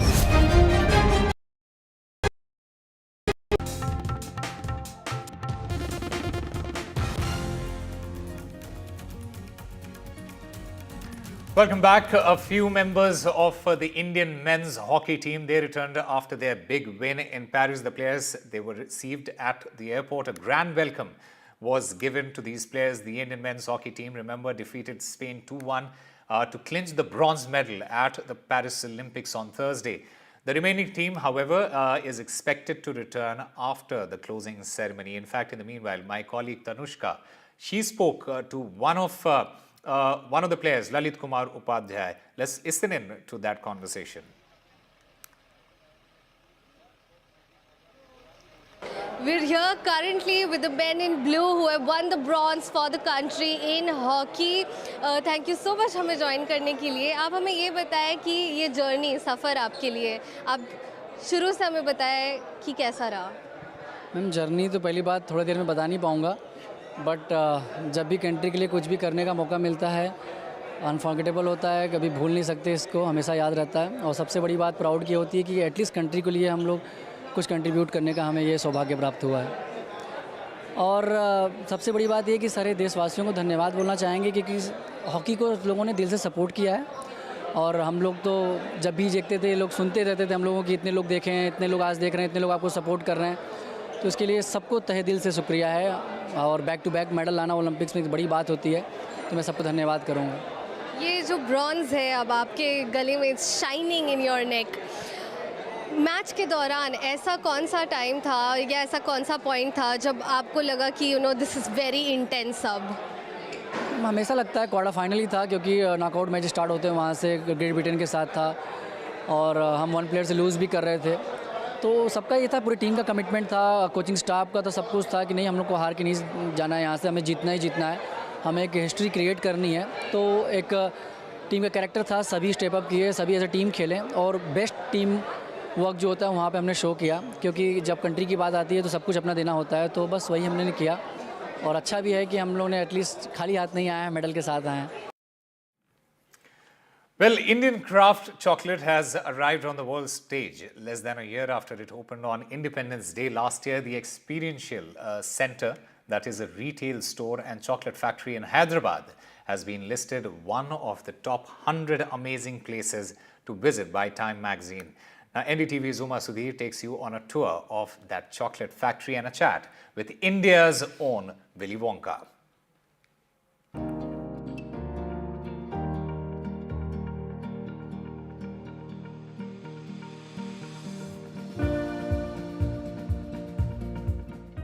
The facade of the retail store cum factory is itself styled on a chocolate bar. A strong aroma of chocolate welcomes you in, and inside is a dream come true for chocolate lovers.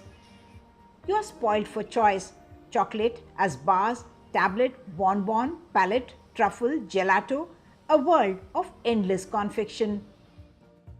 If so far you went gaga over Swiss, Belgian or French chocolate, it is time you discovered Indian craft chocolate that has already won 17 coveted international awards. Founder Chaitanya Mupala is on a mission to take Indian craft chocolate made in India by Indians, for Indians and for the world. Trying to establish for the world that chocolate is something that grows on a tree and not something that comes from the fridge or the supermarket. At the same time, we're also trying to shatter this fascination that we've been having with European tags of Belgian and Swiss and French, and trying to create a reputation for Indian cacao that we can make world-class, award-winning, international standard chocolate with Indian cacao.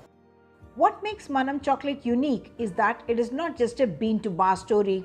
Manam, which in Telugu means us or we, sources its cacao from farmers in Andhra Pradesh, West Godavari. At the world's second largest fine flavor fermentary, proprietary processes are used to develop every flavor and complexity from the bean itself instead of through additives. A QR code on every chocolate product tells you where the cacao came from, traceable to the farmer growing it.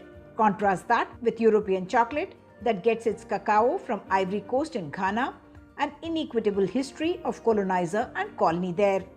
The attempt is to get complexity and flavor from the bean and express that through various techniques of craft in chocolate, as against commodity or industrial cacao, which makes for industrial chocolate, where the attempt is to wipe the bean clear of everything but the fat where the value is in that bean, and induce the flavor through industrial process or additive. When we roast the bean, we're trying to create a balance of bitterness, astringency, and acidity. And once you crack this, you get what we call nibs. And nibs are the starting point of making chocolate. Quite palatable and yummy because it's a fine flavor cacao bean.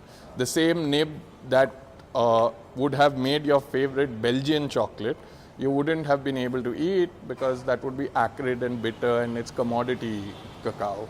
So here our attempt is to lean on the bean that we are developing at our sister concern, which is Distinct Origins, where we are trying to use science and technology to create a fine flavor bean with the genetics of industrial cacao, which has largely been what we've been growing in India. So this is the fat of the bean. Nearly 50% of the cacao bean is fat, and this is where all the money is at in that bean. And more often than not, the chocolate that you buy in the supermarket doesn't have this fat. This fat is extracted and sent to other countries where they have laws on how much cacao fat chocolate needs to have. And in India, we often consume what is known as compound, which is where this really expensive and good fat gets replaced with a cheap hydrogenated vegetable oil. All of our chocolate is traceable down to the tree. A lot of our tablets, which are what we call our barks, have the farmer's name printed on them. We have QR codes that if you scan, it will take you to that farm. It will tell you who grew that cacao, the cacao in that exact bar. Okay. And a lot of the way this place is designed is also to connect back to the craft that you can't see.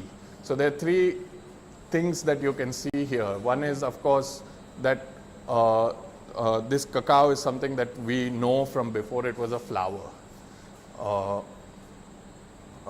That we travel with it from pollination to drying through very evolved post-harvest processing. Here we convert that cacao bean into chocolate that people can see, and then we convert that chocolate into these 300 different products, which we call a world of endless confection. Everything that is sold here is made here, and visitors pour in not just to buy but also to experience how Indian cacao turns into Indian craft chocolate. There is a chocolate lab where you can choose your ingredients and customize it and even put your name on it. I'm in love with chocolate. They also display the chocolate factories, which I found super interesting because not many people do that at all. Even in US, I come from US, they don't do that at all. No chocolate factories are displayed. Everything's hidden. So I like to see that the chocolate here is being made fresh and amazing. I like seeing the recognition that the farmers get too. We have been to multiple chocolate factories in US, and we are so proud to have this in our home country. People bring chocolates from US to India, but this time we are going to change it completely. This Manam has inspired us to take chocolates from here to US. Everything crafted in India. Over the next 3 years, Manam Chocolate plans to be in multiple metro cities across the country and also become a global brand. 300 varieties in 50 different categories, and all of that made of Indian cacao grown in West Godavari. So if you love chocolate or have read Charlie and the Chocolate Factory, this is the dream place to come. In Hyderabad, with camera person Nagraju, Uma Sudhir, NDTV.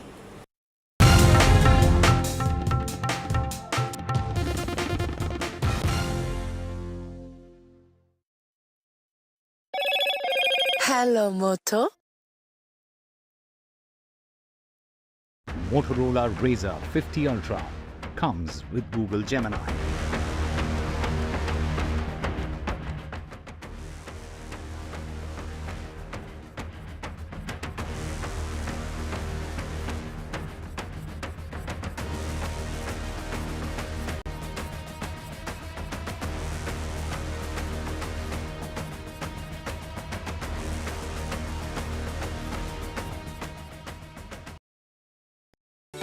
Stay informed and entertained with the new and updated NDTV News app.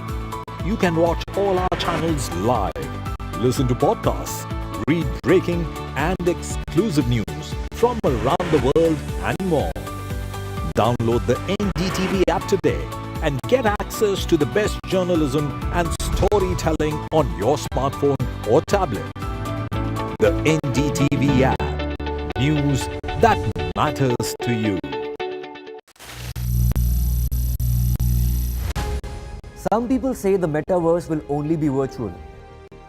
One day this lecture hall will be made of code, and driverless cars would be trapped in intersections. But even in this maze of the future, you can't wish away health. It's time to become more resilient.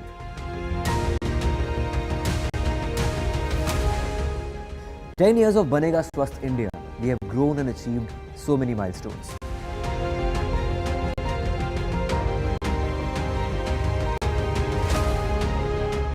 And now I have a plan to beat the urgency, to stop breathing with difficulty, to relieve getting choked with inactivity.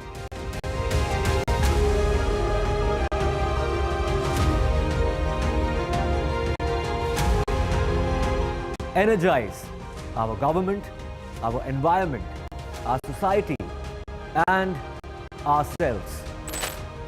Everyone, everywhere, every day.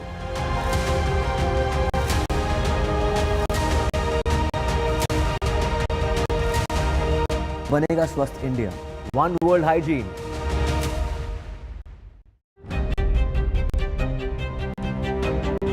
Hello and welcome to India Sense, where I speak with global opinion makers. The United States has made a strategic decision over the last 20 years to move closer to India. So a $7 trillion economy seems a perfectly conceivable number. If you want to be a national party, it's that you sort of accept the way the world is rather than want to endlessly hark back to how it was. Modi is promoting the digitization of the economy, which is accelerating growth in the country. Stay informed and entertained with the new and updated NDTV News app. You can watch all our channels live, listen to podcasts, read breaking and exclusive news from around the world and more. Download the NDTV app today and get access to the best journalism and storytelling on your smartphone or tablet. The NDTV app. News that matters to you. Some people say the metaverse will only be virtual. One day this lecture hall will be made of code, and driverless cars would be trapped in intersections. But even in this maze of the future, you can't wish away health. It's time to become more resilient.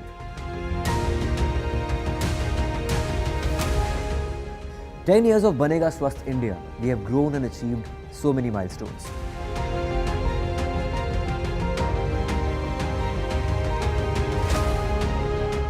And now I have a plan to beat the urgency, to stop breathing with difficulty, to relieve getting choked with inactivity.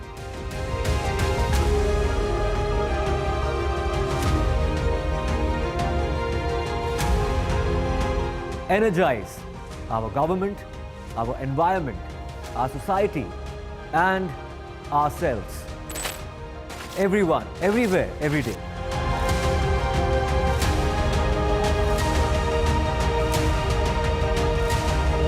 Banega Swasth India. One world hygiene.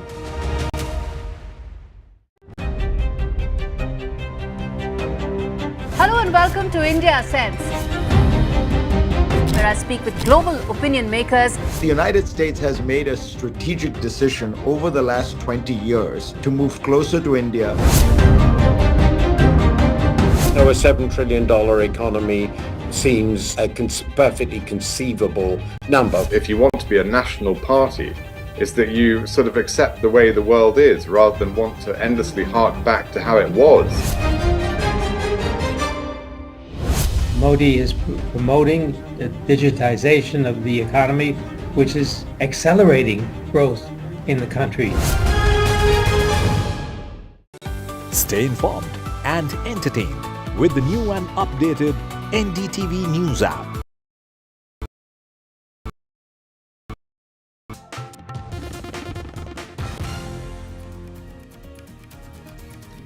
Hello and welcome. You're watching NDTV. I'm Vedanta Agarwal. Our top focus, the Prime Minister's crucial visit to Wayanad and also the countdown to the crucial verdict on Vinesh Phogat's silver medal at the Olympics. We'll get you all the latest on that.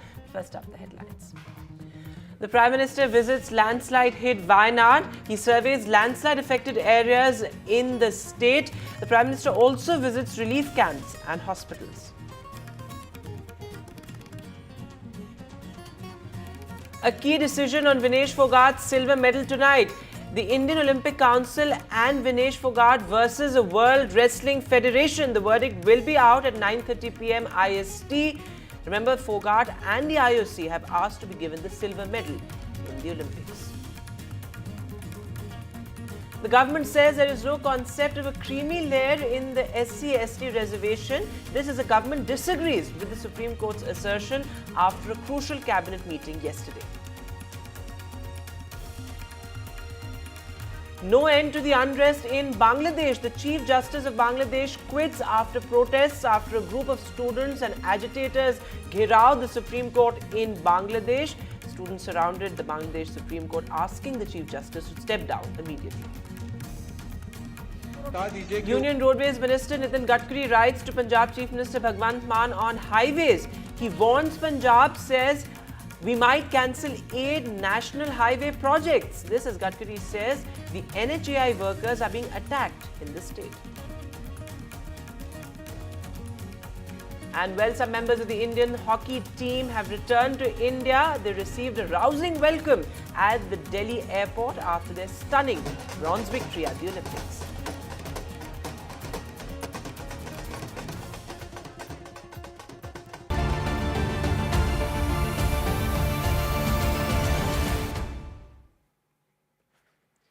Our lead focus, well, the situation in Wayanad. This, as remember, over 400 people have died in what has been Kerala's worst ever natural disaster. In fact, the Prime Minister is in Wayanad today. He visited the worst affected areas of the landslide. And these are visuals of the Prime Minister meeting with the families of the victims and those injured. Of course, these are hospitals and relief camps, especially set up for those displaced and injured in Wayanad, in the Wayanad landslides. Remember, the focus now is very much on the rehabilitation of the disintegrated families and the displaced homes. These are the visuals of the Prime Minister on that crucial army bridge, because remember, this bridge was extremely critical to the relief operations, the rescue operations. In fact, he is accompanied there by the Chief Minister of Kerala, Mr. Pinarayi Vijayan, as well. And the Governor, Arif Mohammed Khan there.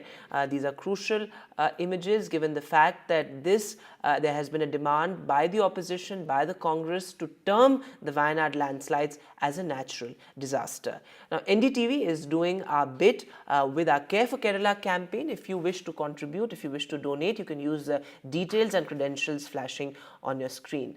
Top celebrities, leaders have come together in support of NDTV's Care for Kerala campaign. Take a look.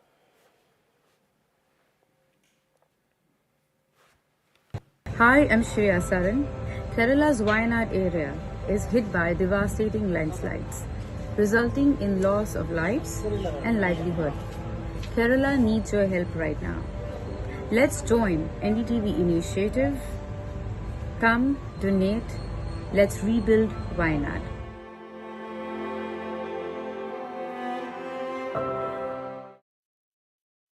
Landslide devastation in Kerala's Wayanad. Join NDTV's initiative. Donate for Kerala.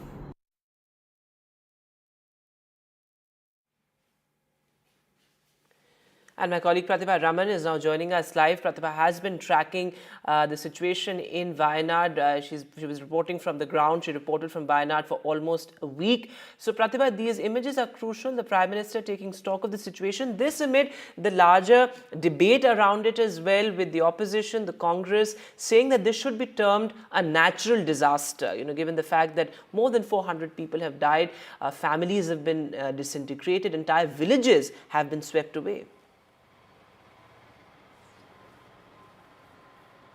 That's right. In fact, it's been more than a week and the rescue operation is still on, crossing the 400 mark as far as the death toll is concerned. It's pretty disturbing as far as the landslide and this calamity is concerned, something that Wayanad hasn't seen before. In fact, it is such a beautiful place, a place that everybody really swarms to as far as holidays or vacations are concerned. And this is something that was definitely not witnessed in the recent past. But now with respect to the landslides, yes, Prime Minister Modi's visit assumes significance mainly because of the politics revolving around it. One between the BJP as well as the Congress, the other between the centre as well as the state.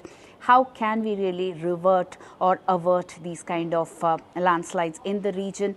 Taking stock of the situation, Prime Minister Modi has been talking to the rescue personnel as well as the survivors to get a first-hand account of the difficulties, the challenges as well as the facilities that have been provided at the relief camps there.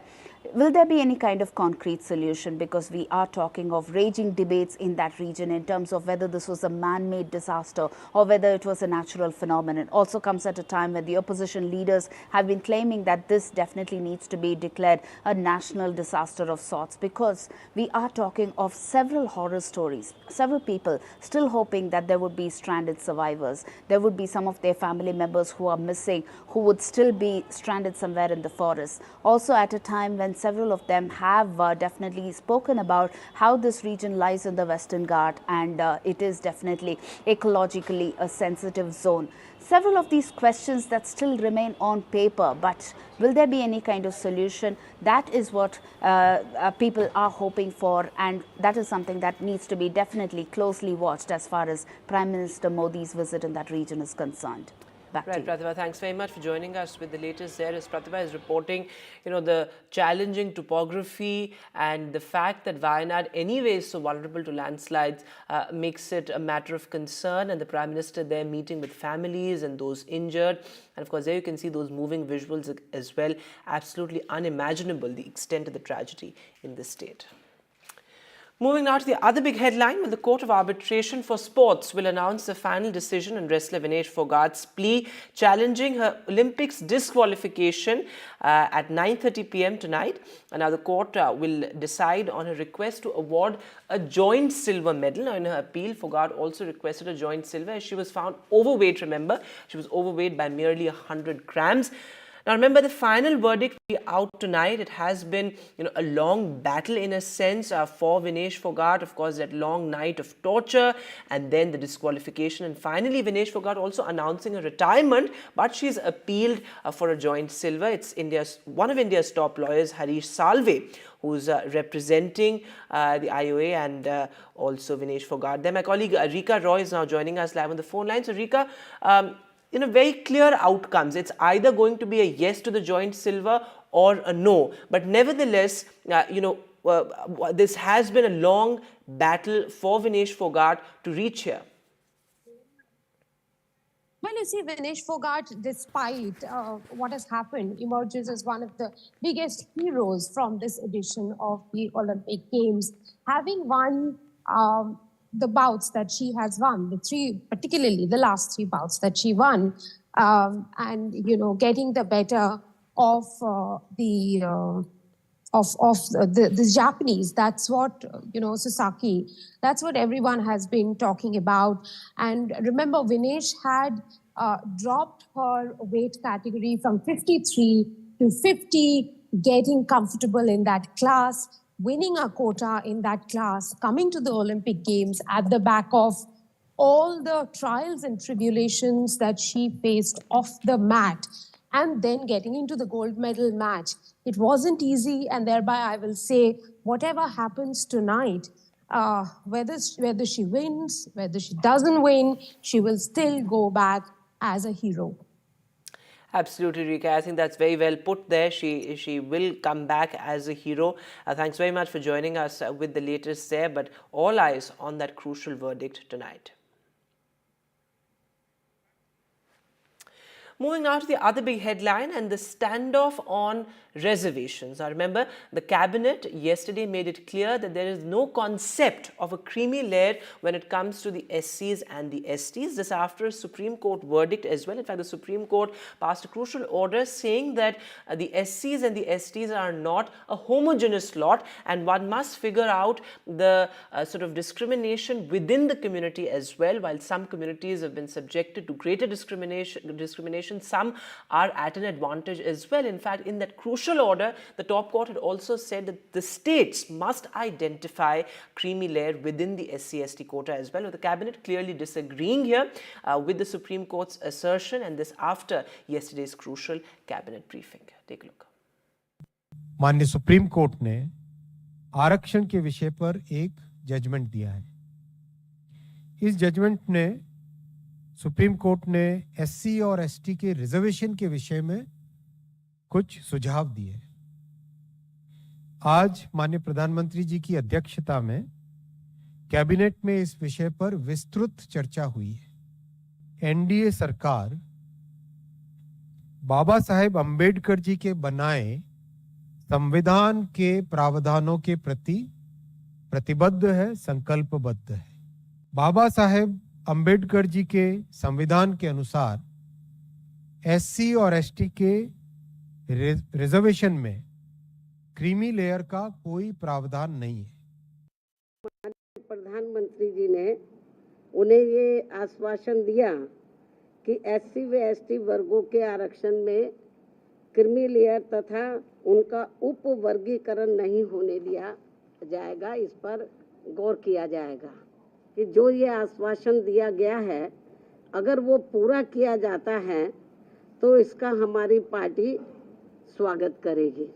परंतु इस आश्वासन को तो तभी पूरा किया जा सकता है जब केंद्र सरकार वर्तमान में चल रहे संसद सत्र में ही एक संविधान संशोधन लाकर माननीय सुप्रीम कोर्ट के इस निर्णय को निष्प्रभावी बनाते हुए ये प्रावधान लाती है कि एससी एवं एसटी वर्गों के आरक्षण के लिए इन जातियों को कभी भी उप वर्गीकृत नहीं किया जा सकेगा। आप क्रीमी लेयर ला के क्या किसको फायदा देना चाहते हैं? कि क्रीमी लेयर लाकर आप एक तरफ अछूत समाज को, शेड्यूल कास्ट को कुचल रहे और दूसरी तरफ जो लोग हजारों सालों से सभी चीजें एंजॉय किए हैं उनको दे रहे हैं। ये इसके लिए मैं ये कंडम करता हूँ। जब तक इस देश में अनटचेबिलिटी है, अस्पृश्यता है, तब तक ये रिजर्वेशन रहना चाहिए। तो हम अपने अगर प्रैक्टिकल होकर के अपने आसपास के परिवेश को भी देखें तो निश्चित रूप से जो एससी कैटेगरी के लोग हैं उसमें बहुत सारे ऐसे विभिन्न जातियां हैं जिसको कोटा विद इन कोटा की बात की जा रही है। अच्छा, एक चीज और, कॉन्स्टिट्यूशन में जो रिजर्वेशन लाया गया उसका केंद्र बिंदु क्या था? वो था अनटचेबिलिटी। तो आप देखेंगे कि हमारे भी सोसाइटी में अभी वर्तमान में देखने को मिलेगा कि कुछ जातियां ऐसी हैं जो अनटचेबिलिटी के घेरे से वो बाहर आ चुकी हैं, लेकिन कुछ जातियां ऐसी हैं जो अभी भी, जैसे नाम भी लेने में ये लगता है, भंगी, मुसहर, ये सब समाज के जो लोग हैं वाकई में वो बहुत ज्यादा अभी नीचे हैं और छुआछूत जैसी चीजें हम लोग को देखने को अक्सर मिल जाती है सोसाइटी में। तो मुझे लगता है कि इंस्टेंट इस पे करने से पहले एक वाकई में एक स्टडी होनी चाहिए कि वर्तमान में अनुसूचित जाति के जितनी भी जातियां हैं उनके बीच में किस तरह के कैटेगरी, मतलब कौन सी जाति अपलिफ्टेड है या कौन सी जाति अभी बहुत ज्यादा नीचे है, उनको आगे ले जाने की जरूरत है। तो मुझे लगता है कि इसको ये देखने की आवश्यकता है जो ऑनरेबल हाई कोर्ट ने इंडिकेट किया है। BDP has been fighting for this cause for the last 20 years. In fact, during the earlier Chandrababu Naidu ji's government, we have represented in the court also from the government side. We believe after 75 years, there has to be a comprehensive relook at the whole process. And there is a cry from certain sections of the SC/ST community that justice is not being done as per the quota of their population. So we strongly support this move, and in Andhra Pradesh. And BJP has earlier clarified clearly that as far as things of Andhra Pradesh are concerned, it would be a joint decision of all the three parties. So there is clarity on that front. And I probably think, since this issue has come up now, it might be a good idea to look at a similar classification in the Muslim community also. Might be a good idea for one to ponder on. So, well, this of course also after at least 100 MPs met the Prime Minister yesterday, saying that likening the Dalits or the SCs to the OBCs is a fallacy and it's something that is unconstitutional. With that, we'll take a short break now, but news continues on the other side.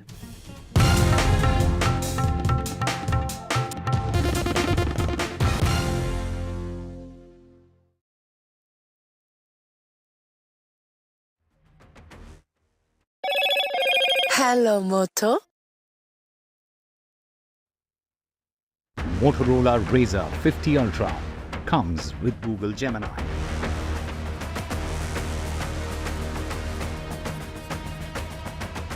The Prime Minister visits landslide hit Wayanad. He meets victims and families of victims in relief camps and hospitals. The verdict on Vinesh Phogat's silver medal tonight. This after a long battle in the International Court of Arbitration for Sports.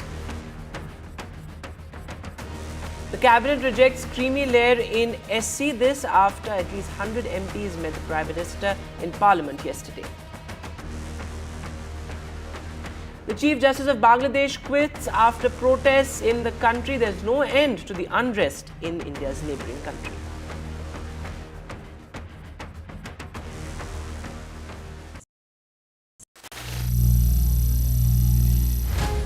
Some people say the metaverse will only be virtual. One day this lecture hall will be made of code, and driverless cars would be trapped in intersections. But even in this maze of the future, you can't wish away health. It's time to become more resilient.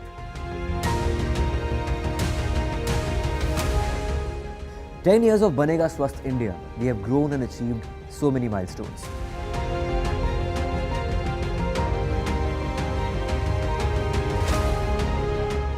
And now I have a plan to beat the urgency, to stop breathing with difficulty, to relieve getting choked with inactivity.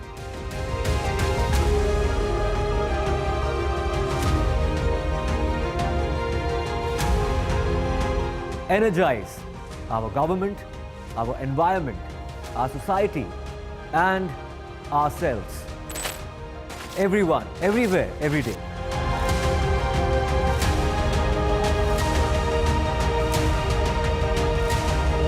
Banega Swasth India. One world hygiene.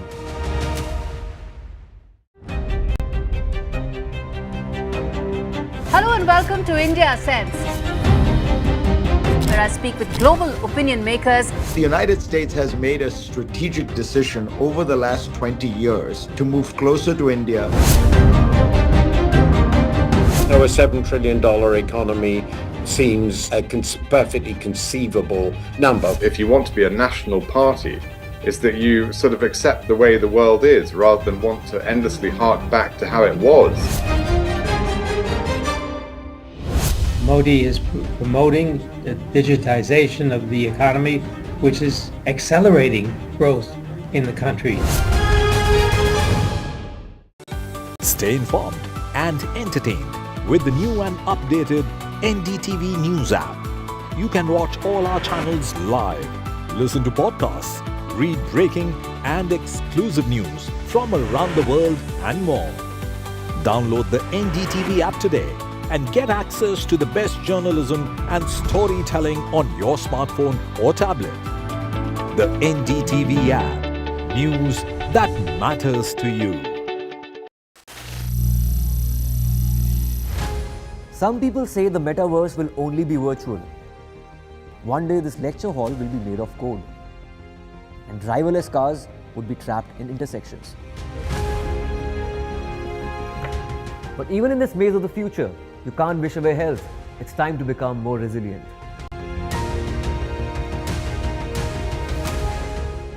10 years of Banega Swasth India, we have grown and achieved so many milestones.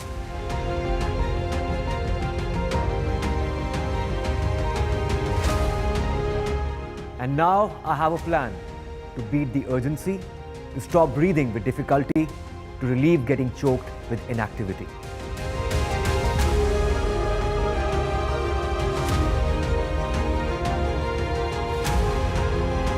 Energize our government, our environment, our society, and ourselves. Everyone, everywhere, every day.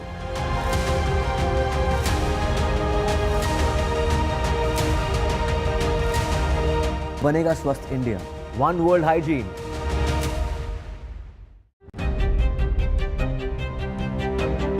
Hello and welcome to India Sense, where I speak with global opinion makers. The United States has made a strategic decision over the last 20 years to move closer to India. Our $7 trillion economy seems a perfectly conceivable number. If you want to be a national party, it's that you sort of accept the way the world is rather than want to endlessly hark back to how it was. Modi is promoting the digitization of the economy, which is accelerating growth in the country. Stay informed and entertained with the new and updated NDTV News app. You can watch all our channels live, listen to podcasts, read breaking and exclusive news from around the world and more. Download the NDTV app today and get access to the best journalism and storytelling on your smartphone or tablet. The NDTV app. News that matters to you. Some people say the metaverse will only be virtual.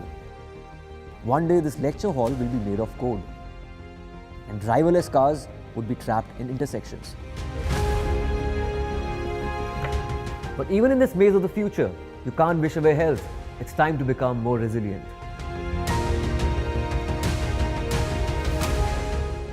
"10 years of Banega Swasth India, we have grown and achieved so many milestones.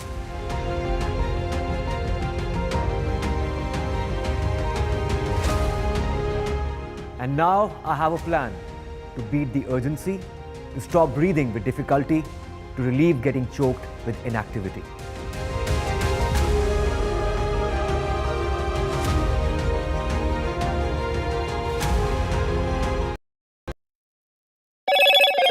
Hello, Moto. Motorola Razr 50 Ultra comes with Google Gemini.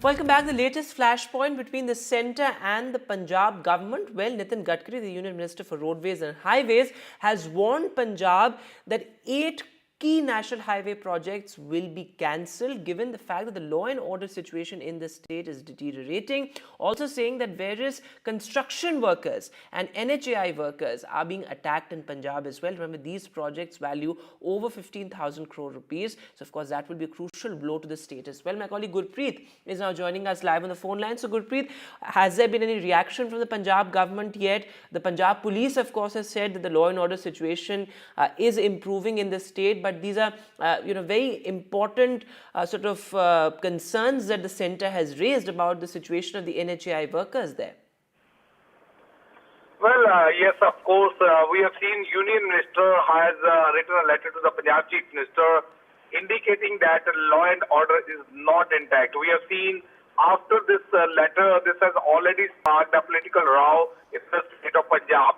Even opposition leaders within the state, they are putting a question mark over this law and order situation on the ground, and they are also putting a question mark over the state governors at this point of time. So far, we have seen very clearly word from the Union Minister saying NHAI workers are not feeling safe, and if the government is not going to provide them proper security, these projects are going to be taken back by the Union Ministry or by the central government. So let's see that how the government is going to react on these issues. But as of now, it seems the opposition leaders here in the state of Punjab, they are also raising these issues, saying these projects are affecting the infrastructure of Punjab. If the government is not going to take this letter very seriously, Punjab will lose this opportunity to make better infrastructure in the coming days. So let's see how the Punjab Chief Minister is going to react on this letter which has been written by the Union Minister. Back to studio. All right, Gurpreet, thanks very much for joining us with the latest there. So, as Gurpreet is pointing out, questions on the law and order situation in Punjab.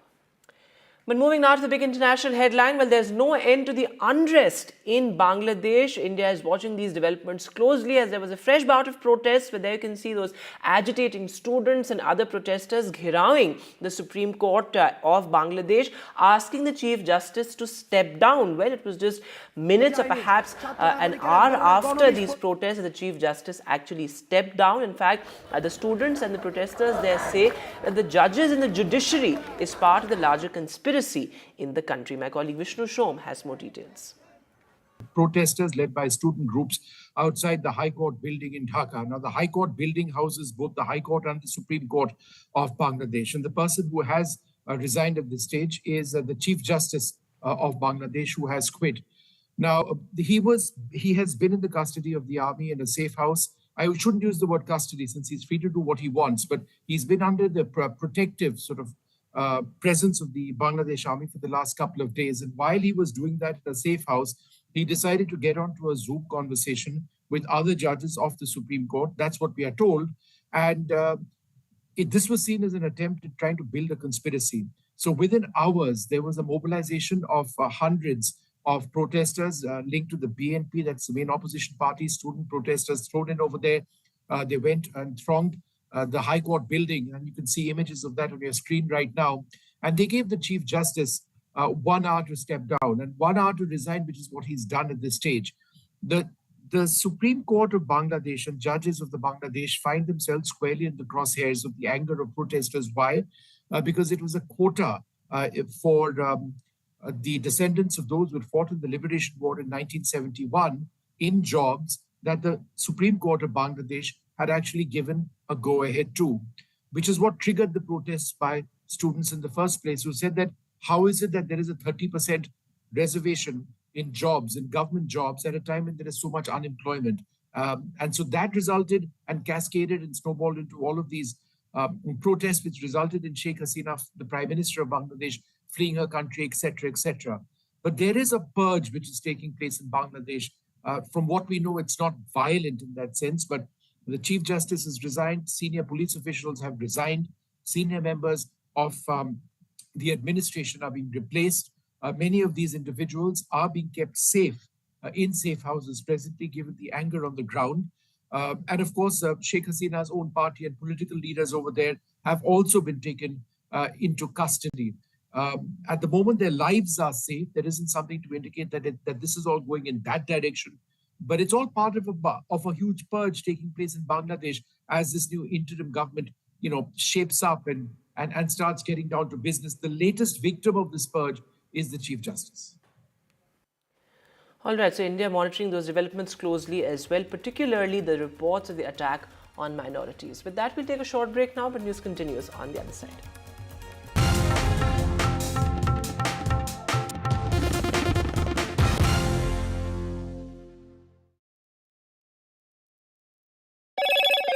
Hello, Moto.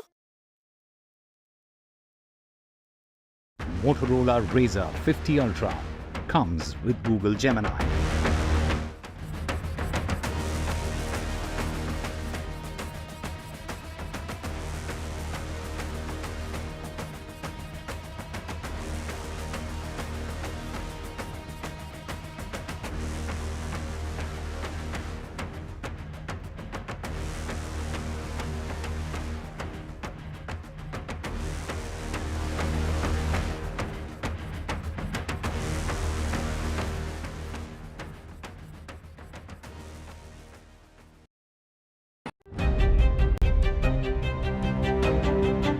and welcome to India Sense, where I speak with global opinion makers. The United States has made a strategic decision over the last 20 years to move closer to India.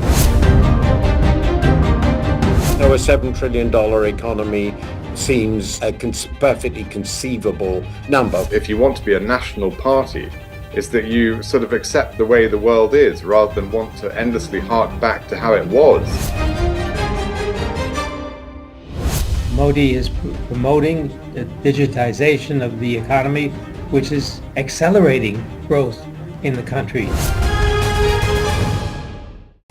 Stay informed and entertained with the new and updated NDTV News app.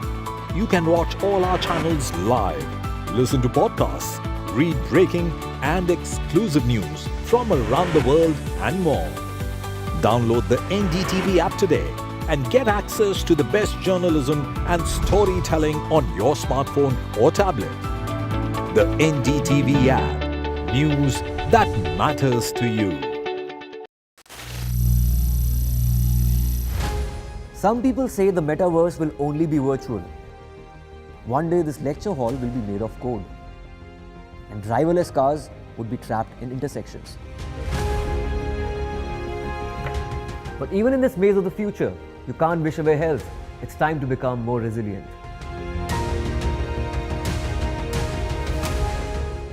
10 years of Banega Swasth India, we have grown and achieved so many milestones.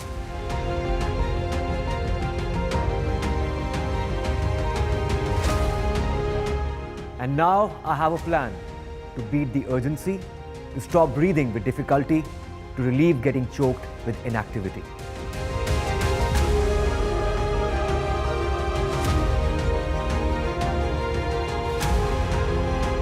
Energize our government, our environment, our society, and ourselves.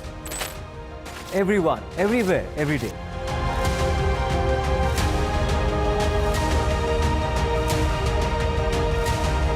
Banega Swasth India. One world hygiene.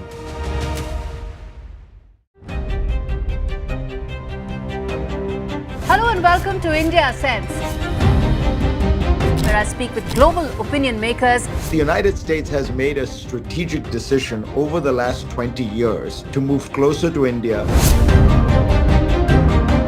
So a $7 trillion economy seems a perfectly conceivable number.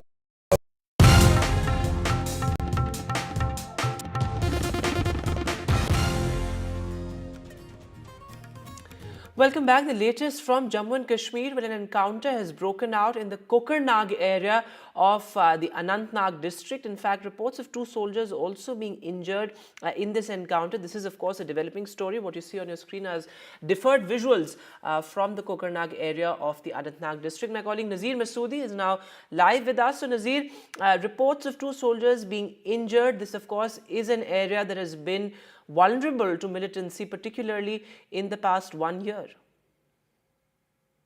Well, if we see this is an encounter which actually we heard this place called as Ahlan Gadol, where this gun battle has broken out and 2 soldiers of army have been injured.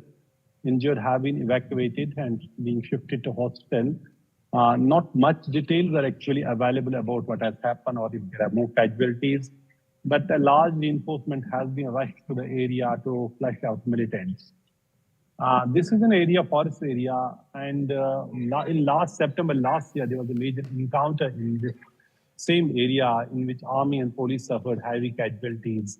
1 army colonel, a major, and a police DSP were killed among the soldiers who were killed in that encounter, which continued for almost 5 days. And this afternoon also, police say an encounter has started in the Ahlan Gadol area of Kokernag in Anantnag district, which is in South Kashmir. So which clearly shows the presence of the foreign militants, because those militants who are involved in this encounter are believed to be foreigners. Just few days back, JNK's Director General of Police, Mr. R.R. Swain, has said that around 50 to 60 terrorist foreigners are operating in Jammu region, and almost similar number is operating in Kashmir Valley.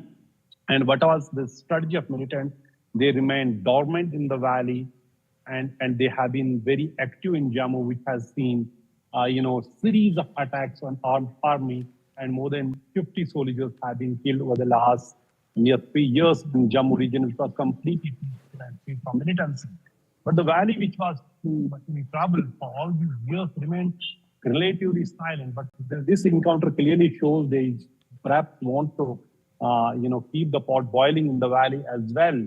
And the paratroopers are also involved in this operation, which is going on. The special force paratroopers are, trained in the jungle warfare, and most of these militants, according to the police and the highest officials, are well trained in the jungle warfare, which has actually caused a huge worry and which has, led to the casualties on the security forces, particularly the army in Jammu region. And in this area, it's also a jungle area where this gun battle has broken out. So this operation is underway. As for so far, we know the 2 of army soldiers have been security forces have been injured. Not much more details are officially known. What we so far know is the reinforcement has rushed to the area. It's clearly not an easy operation. One of the series of incidents of the attack is the security force have been battling this new type of militancy where militants, foreign terrorists who have been pushed into Jammu and Kashmir, who are equipped with, sophisticated weapons, state-of-art weapons like M4 American rifles and communication systems, which are very hard to, intercept. And now it is the north or the south of the Pir Panjal mountain. We would see, this north of the Pir Panjal mountain. Normally, we had seen these encounters in the south of Pir Panjal mountain, be it Doda, be it Poonch Rajouri, be it Udhampur, or right up to the Kutwa, which borders the Punjab as well. So it is militancy across Jammu and Kashmir, which used to be several, at least 2 decades back. This type of militancy was not seen, but this operation is going on. Absolutely. Security forces are confident they will flush out these militants and track them down. Right, Nazir, thanks very much for joining us with that very important perspective there. Nazir, they're reporting on the changing face, perhaps as many would say, of militancy in Jammu and Kashmir.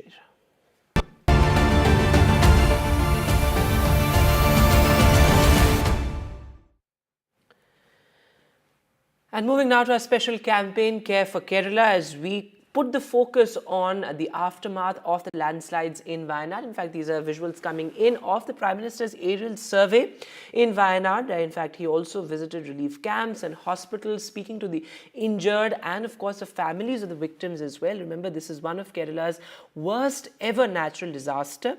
In fact, over 400 people have been killed in these absolutely devastating landslides. These are critical visuals, given the fact that the Prime Minister is taking stock of the situation as far as the epicenter of the landslide is concerned. The Kerala Chief Minister, Pinarayi Vijayan, and also the Governor of Kerala, Arif Mohammed Khan, accompanying the Prime Minister there as well. Now remember, the Prime Minister, the latest that we're getting is that is holding a meeting with the officials there. These are visuals coming in of the Prime Minister speaking to the NDRF officials and all the other officials who've been working round the clock as far as the rescue operations are concerned. In fact, the rescue operations have been continuing for the past couple of weeks, and they still continue. Listen in.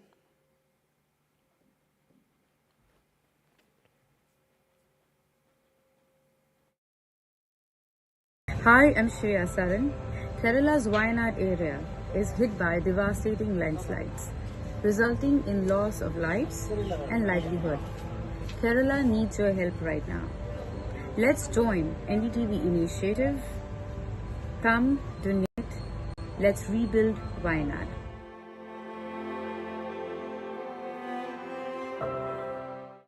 Landslide devastation in Kerala's Wayanad. Join NDTV's initiative. Donate for Kerala.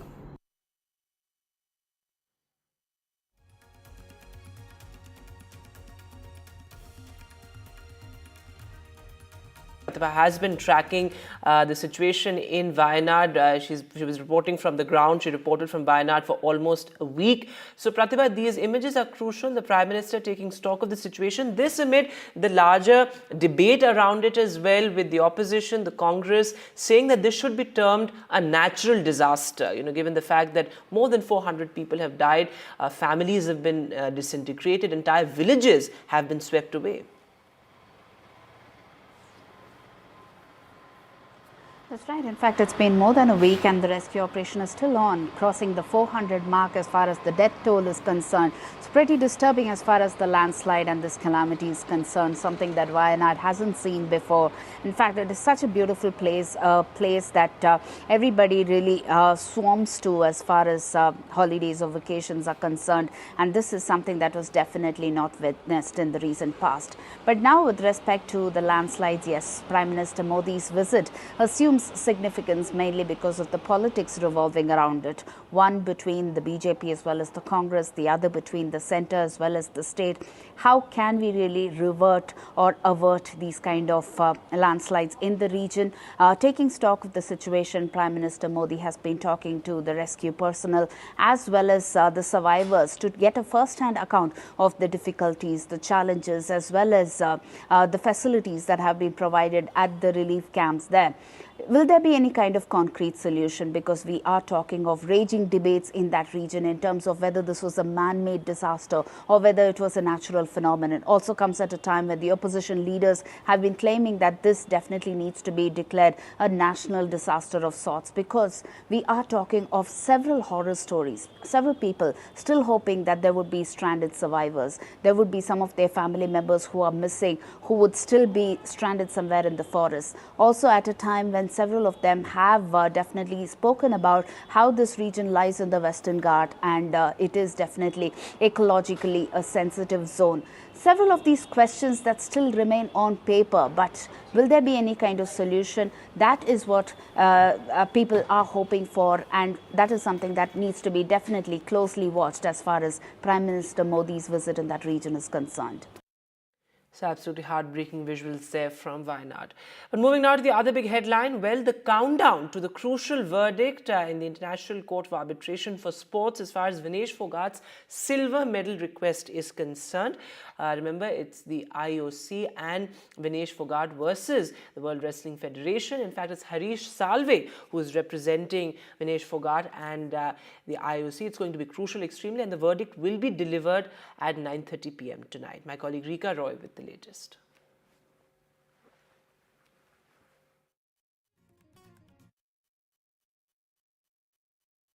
Well, you see, Vinesh Phogat, despite what has happened, emerges as one of the biggest heroes from this edition of the Olympic Games, having won the bouts that she has won, particularly the last three bouts that she won, and, you know, getting the better of the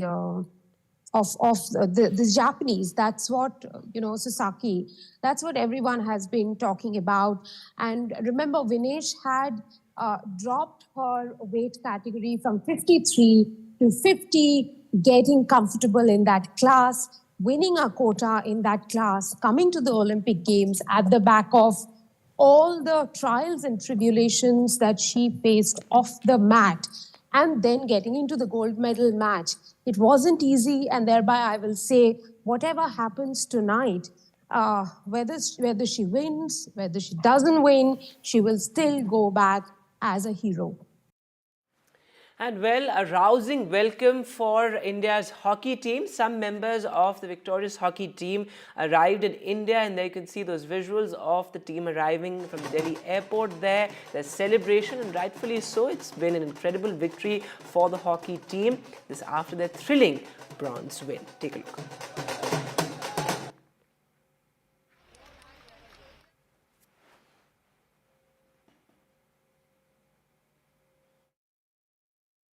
We have with us the man of the hour here, the captain of the Indian hockey team who's led India to victory with a bronze medal. और endearingly, जैसे आपको प्रधानमंत्री ने भी सरपंच बोला, आप हमें ये बताएं वो moment when you were on the podium and the medal being put into your neck, वो moment पे आप क्या सोच रहे थे? वो moment पे I think हम सोच रहे थे कि हम गोल्ड मेडल के बहुत पास में थे, बट ब्रॉन्ज मेडल जीतना भी हमारे लिए बहुत बड़ी बात थी, क्योंकि जैसी हमने हॉकी खेल कर दिखाई है इस बार, one of the best hockey हमने खेली है, एंड हमें पता था कि हम डिज़र्व और करते हैं, बट ये स्पोर्ट है, गेम में कोई जीतता है कोई हारता है, तो बस उस गेम में हम हारे नहीं हैं, हम सीख कर आए थे वहाँ पे कि हमने और ज़्यादा मेहनत करनी है, जो कि हम गोल्ड मेडल की रेस तक पहुँचे और गोल्ड मेडल जीते हैं। आपने जैसे भी कहा कि गोल्ड की एम थी अमृतसर से लेके ओलंपिक्स तक, can you tell us your journey? बहुत लंबी जर्नी मैडम, बहुत अच्छी जर्नी रही है मेरी। मैं बहुत लकी हूँ कि मैंने हॉकी को चुना और हॉकी ने मेरे को इतना कुछ दिया है और हॉकी ने इतना प्यार दिया है। तो जर्नी बहुत अच्छी रही है मेरी। मैं अमृतसर से हूँ, मेरा विलेज है तिमोवाल। आपकी ट्रेनिंग वहाँ पे कब थी? आप कितनी उम्र में आपने शुरू किया? 10-12 साल का होऊंगा मैम। बहुत छोटे थे, 6th क्लास में मैं पढ़ता था जब मैंने स्टार्ट किया और तभी से मैं घर से बाहर हूँ, घर से दूर। और जितना मैंने स्ट्रगल है, सेक्रीफाइस है, फैमिली से दूर रहना है, एंड ये स्पोर्ट्समैन की लाइफ में आई थिंक ये नॉर्मल है। तो बट आई थिंक पर जो हमने आज अचीव कर रहे हैं तो वो समय ज़्यादा याद नहीं आता है अभी। ये जो स्ट्रगल और सैक्रिफाइस की आप बात कर रहे हैं, it all comes to one जब ऐसा मेडल आपके गले में हो। लुकिंग फॉरवर्ड आपके करियर के लिए भी एंड हॉकी के लिए भी आपकी क्या एक्सपेक्टेशंस है एज द कैप्टन? देखिए, हम स्टिल ग्राउंड पे रहना चाहते हैं क्योंकि हमें पता है कि हमने जो अचीव करना है वो अभी हमने नहीं किया है और हम स्टिल ग्राउंड पे हैं। और हमारा जो स्टिल फोकस वही है कि जितने मेजर टूर्नामेंट है ओलंपिक से पहले और ओलंपिक तक हम उसमें अच्छा करें और मेडल लेकर आएँ। तो वही माइंड में चल रहा है और दुगनी प्रैक्टिस करनी पड़ेगी हमें पता है, और ज़्यादा मेहनत करनी पड़ेगी क्योंकि अगर मेडल गोल्ड जीतना है तो आई थिंक इतना आसान नहीं है, बट आपको दुगना मेहनत करना पड़ेगा एंड उसके लिए हम रेडी भी हैं। Absolutely incredible stories there. But finally, India's craft chocolate has arrived on the world stage. Less than a year after it opened on Independence Day last year, the Experiential Center, that is a retail store and chocolate factory, has now been listed as one of the 100 amazing places to visit by the Time magazine. But let's cut across live to where the Prime Minister is currently speaking in Wayanad. Take a look. Kerala सरकार के साथ भारत सरकार खड़ी रहेगी और मैं नहीं मानता हूं कि धन के अभाव में यहां कोई काम रुकेगा। जहां तक जानहानि हुई है हमारे लिए, इन परिजनों को फिर से एक बार, क्योंकि छोटे बच्चे हैं, परिवार में सब कुछ खो चुके हैं, इनके लिए एक लंबे समय की योजना हम लोगों को बनानी होगी। मैं आशा करता हूं कि राज्य सरकार उस पर भी विस्तार से करेगी और उसमें भी जो कुछ भारत सरकार अपना हाथ बटा सकती है वो बटाएगी। लेकिन मैंने, जैसा अभी मुख्यमंत्री जी बता रहे हैं, मैंने एक ऐसी आपदा को बहुत निकट से देखा हुआ है, अनुभव किया हुआ है